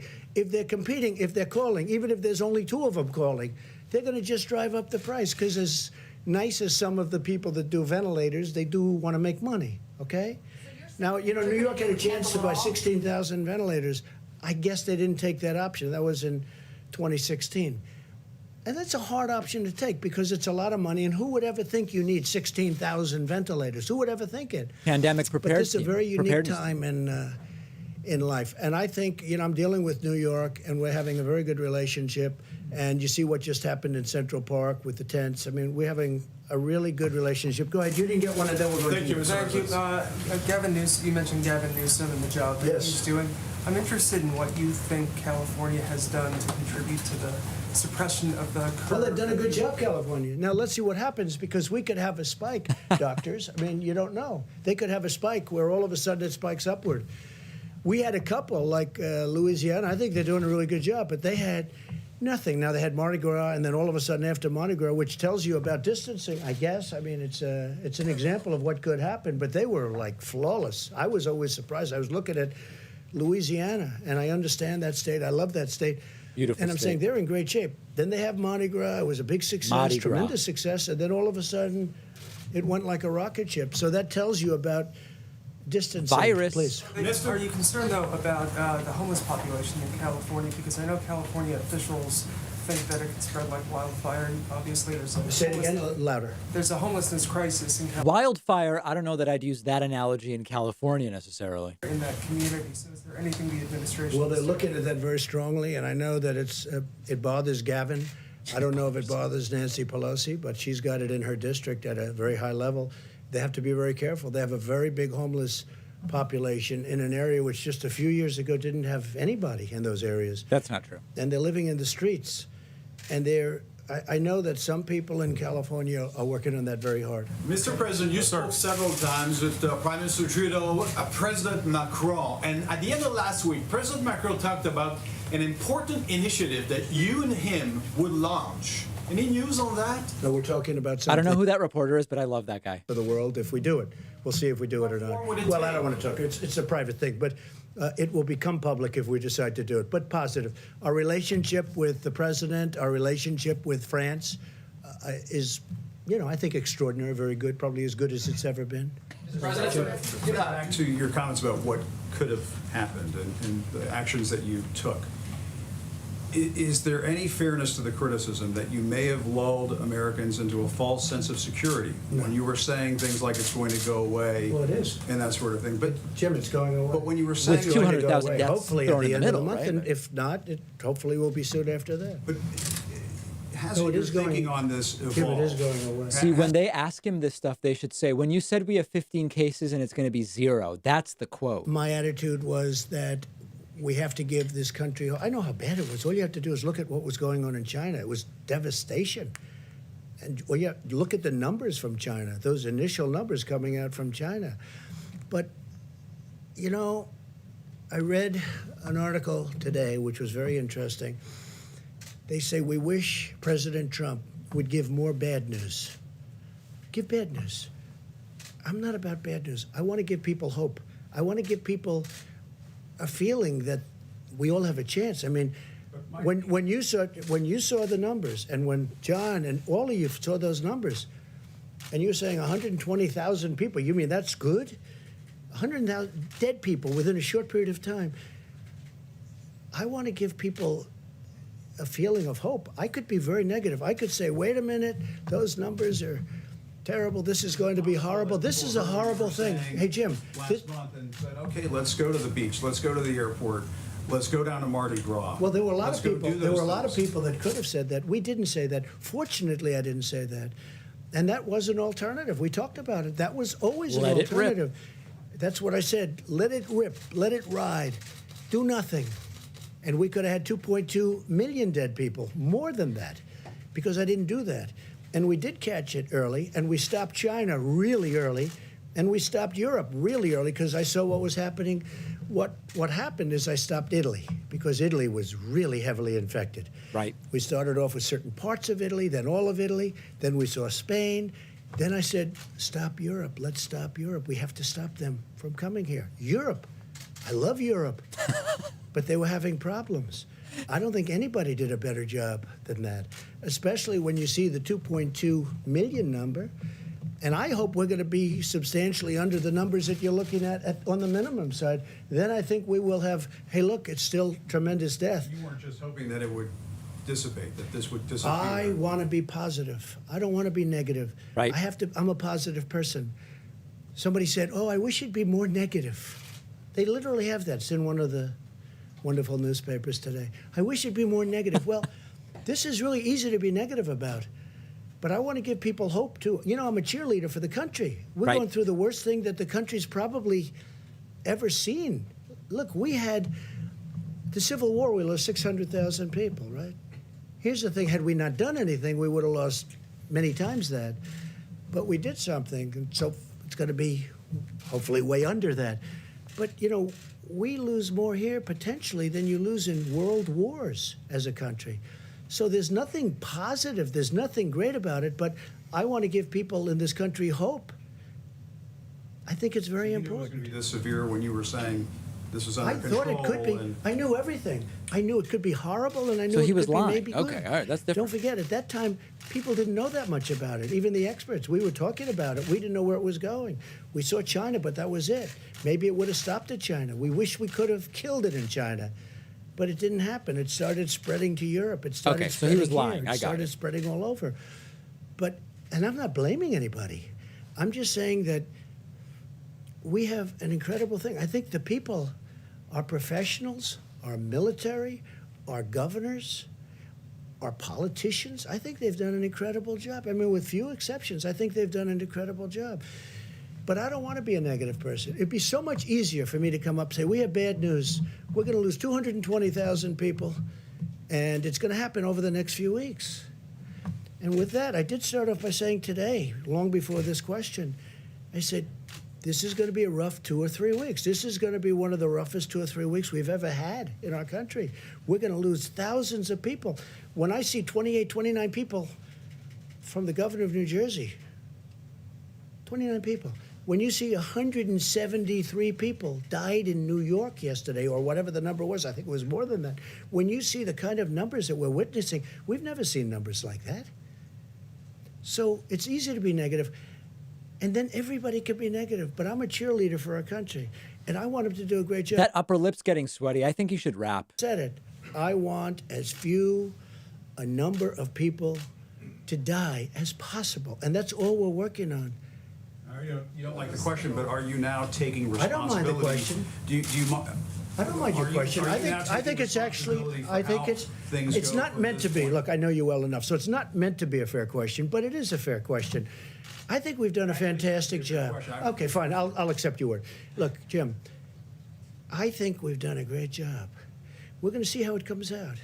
But when you look at minimal numbers of 120,000 people, when you look at it could have been 2.2 million people died and more if we did nothing, if we just did nothing. It would have gone up, it would have come down. As per your statement, it would have been confined. It would have been a similar time, maybe even less time. It would have been a violence like we've never seen in this country before. We had great professionals, great military, really great governors and politicians. I cannot say enough about what's going on. And as per what you said, I think we're way ahead of schedule in terms of numbers. I hope. But if we can keep it under the minimum numbers, the country has done, not me, the country has done a great job. But I think I've done a really good job of mobilizing. I think Mike Pence has been fantastic. I put him in charge of the task force. We have wonderful people on the task force, Jim. Wonderful people. Task force? This man was working literally. He had days where he didn't go to bed, he didn't go to sleep. He went 24 hours and then started the next day. People don't know the job he did. I didn't even know he was that good of a manager, to be honest with you, Mike, okay? And you know, you never know that about somebody until they're tested under fire. But he saw it very early also. We both did. They saw it very early. They knew pretty soon. They probably knew sooner than anybody because that's what they study. That's what they do. Must be a depressing business, right? Must be a little bit depressing. But they've seen it all. Go ahead, Jim. Can I ask Dr. Fauci a question about a headline that's been running all day to get his perspective on it? There is a professor from MIT, Dr. Fauci, who suggests that coronavirus can be carried on droplets a distance of 27 feet. Do you buy into that? And if that might be the case, does that suggest that current social distancing guidelines may need to be extended? This could really be terribly misleading, John. What it was looking at the distance that droplets fly by speaking, by coughing, by sneezing. So if you go way back and go, achoo, and go like that, you might get 27 feet. But, so when you see somebody do that, get out of the way. There are some people But that's not practical. I know people that can do That is not practical, John. I'm sorry, but I was disturbed by that report because that's misleading. That means that all of a sudden the 6-foot thing doesn't work. That is a very, very robust, vigorous achoo sneeze. That's what that is. And that's not what we're talking about. You want to keep going? One more. I have one more. Also, I think it would involve probably, like maybe outdoor. I don't know. There's got to be something else under normal circumstances. What you would have at 27 feet away would be almost zero. Billy Graham was a trusted spiritual advisor and friend to many presidents. A lot of your predecessors in times of national emergency reached out to pastors and other spiritual counselors. Have you done that during this national emergency? Well, I never say that, but Franklin Graham is somebody that's very special. I have many very special people, and very many special in the evangelical Christian community. You could talk rabbis. You can talk a lot of, I have tremendous support from religious leaders. Yeah. And Franklin Graham, I just spoke to him today for an extended period of time. I told him what a fantastic job you're doing. And he does this. At He what? loves doing it. He loves helping people. And he loves Jesus. That I can tell you. He loves Jesus. He's a great gentleman. Go ahead.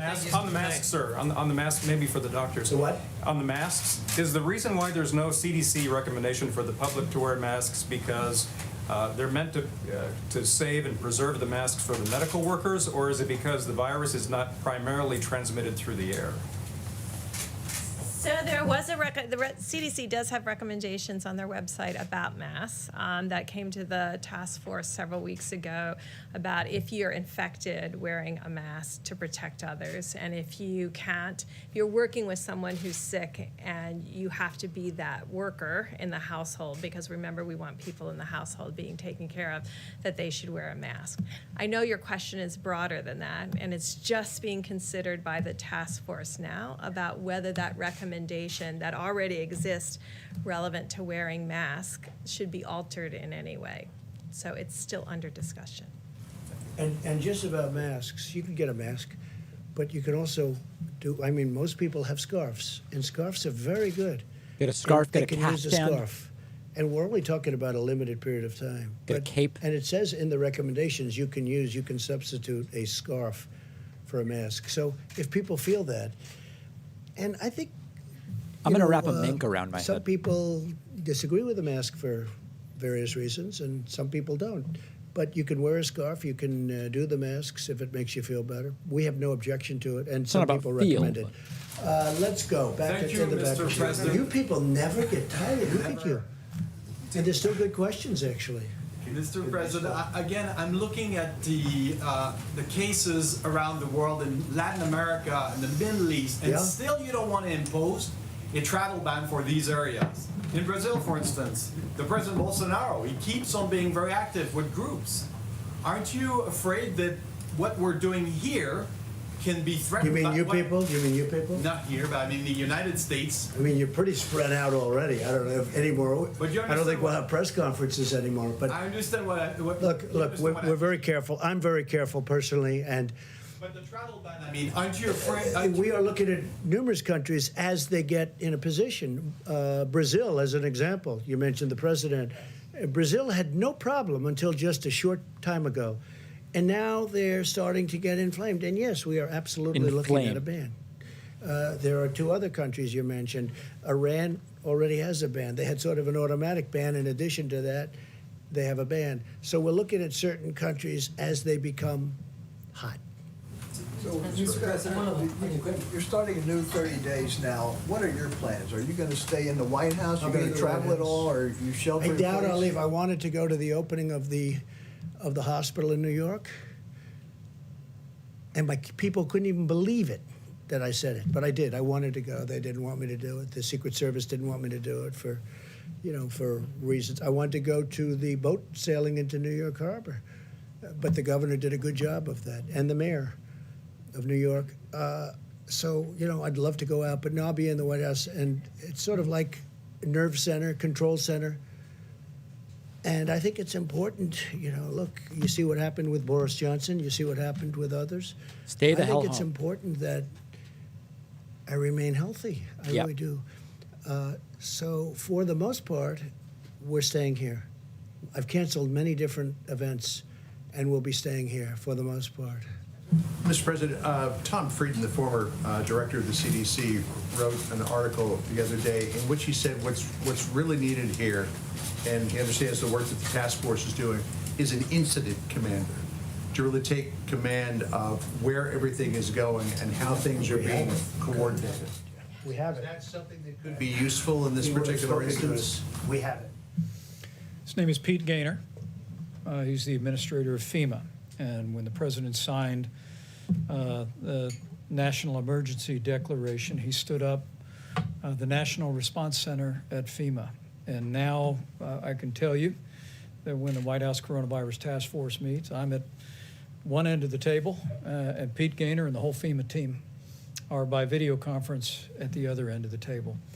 And that's where, whether it be the air bridge that's literally bringing in millions of medical supplies from around the world, the thoughtful deployment of those supplies to hospitals, particularly with regard to ventilators. We're working very closely. HHS is fully integrated at FEMA now, but because of the president's decision to stand up FEMA in the lead, we have a coronavirus task force at the White House that's bringing the president the very best health experts and recommendations from every agency.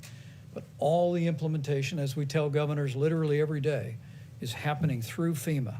It's going down to the states through FEMA, and state requests are coming up through regional administrators for FEMA and back to the White House for At the consideration. same time, we have 4,000 ventilators that are parked in a warehouse in New Jersey. you're wrong. No, but that was the case. We also have, Excuse me. we We moved them out. I They could have understand. had them a long time ago, but they didn't need them. But the question is, this happened. We also have people not knowing about the new Abbott testing facility, or testing system. If there were an incident commander who was in charge of all of that and getting the word out, would that be a useful John, thing? nobody knew about the new Abbott. It was just brought to life 2 weeks ago. They just came up with it. Yeah, it's very It sweaty. was an invention that was just, so nobody knew about it. Nobody knew you could even do it. They did an incredible job. Their scientist came up with the idea a week and a half ago. I showed it to you yesterday in a box. I don't think you can do much better than that. If I may, Mr. President, I think your point's well taken. The Abbott Laboratories point of contact test was approved Friday. President announced it in the Rose Garden on Sunday. Should have done it. We're socializing that all across the country. Socializing. To every governor, to laboratories elsewhere. And I have to tell you, that this team that the president has assembled, the advisors on the White House Coronavirus Task Force, and then this team at FEMA, whether it be HHS Deputy Secretary Bob Kadlec, who's coordinating all supplies, whether it be Admiral Joie, who is literally working with every state on a county-by-county basis to deploy testing, is impressive. And I think it's given great encouragement to governors. President and I spoke to governors in all the states and territories again yesterday, because governors, I can tell you from my own experience as a governor, in Indiana, we had tornadoes and flooding. Governors know how to deal with FEMA. Right. And as soon as the president stood up FEMA, declared that national emergency, what I'll call a certain amount of muscle memory kicked in states around the country. And we're really seeing a tremendous efficiency and communication, and that's how we're going to go forward. Again, the president's vision here is FEMA's vision, which is in response to a health crisis. It's locally executed, state managed, federally supported. And I have to tell you, we're seeing that whole process spinning up every day. And I hope Americans looking on are encouraged by that system. And I know they're hearing from governors around the country about the flow of resources and testing and supplies, and we'll continue to keep that. What you call an incident command, what we call the Federal Emergency Management Agency, working 24/7. And I have to say this, I've had. All right, in the guys, for last mental less than- health reasons, we are at the 3-hour mark, so I am timing out. I think this probably gives us a sense of today's news. We will be back again tomorrow. Thanks to everybody who joined me, and a lot of things happening, many of them not good, but we'll be back with you tomorrow.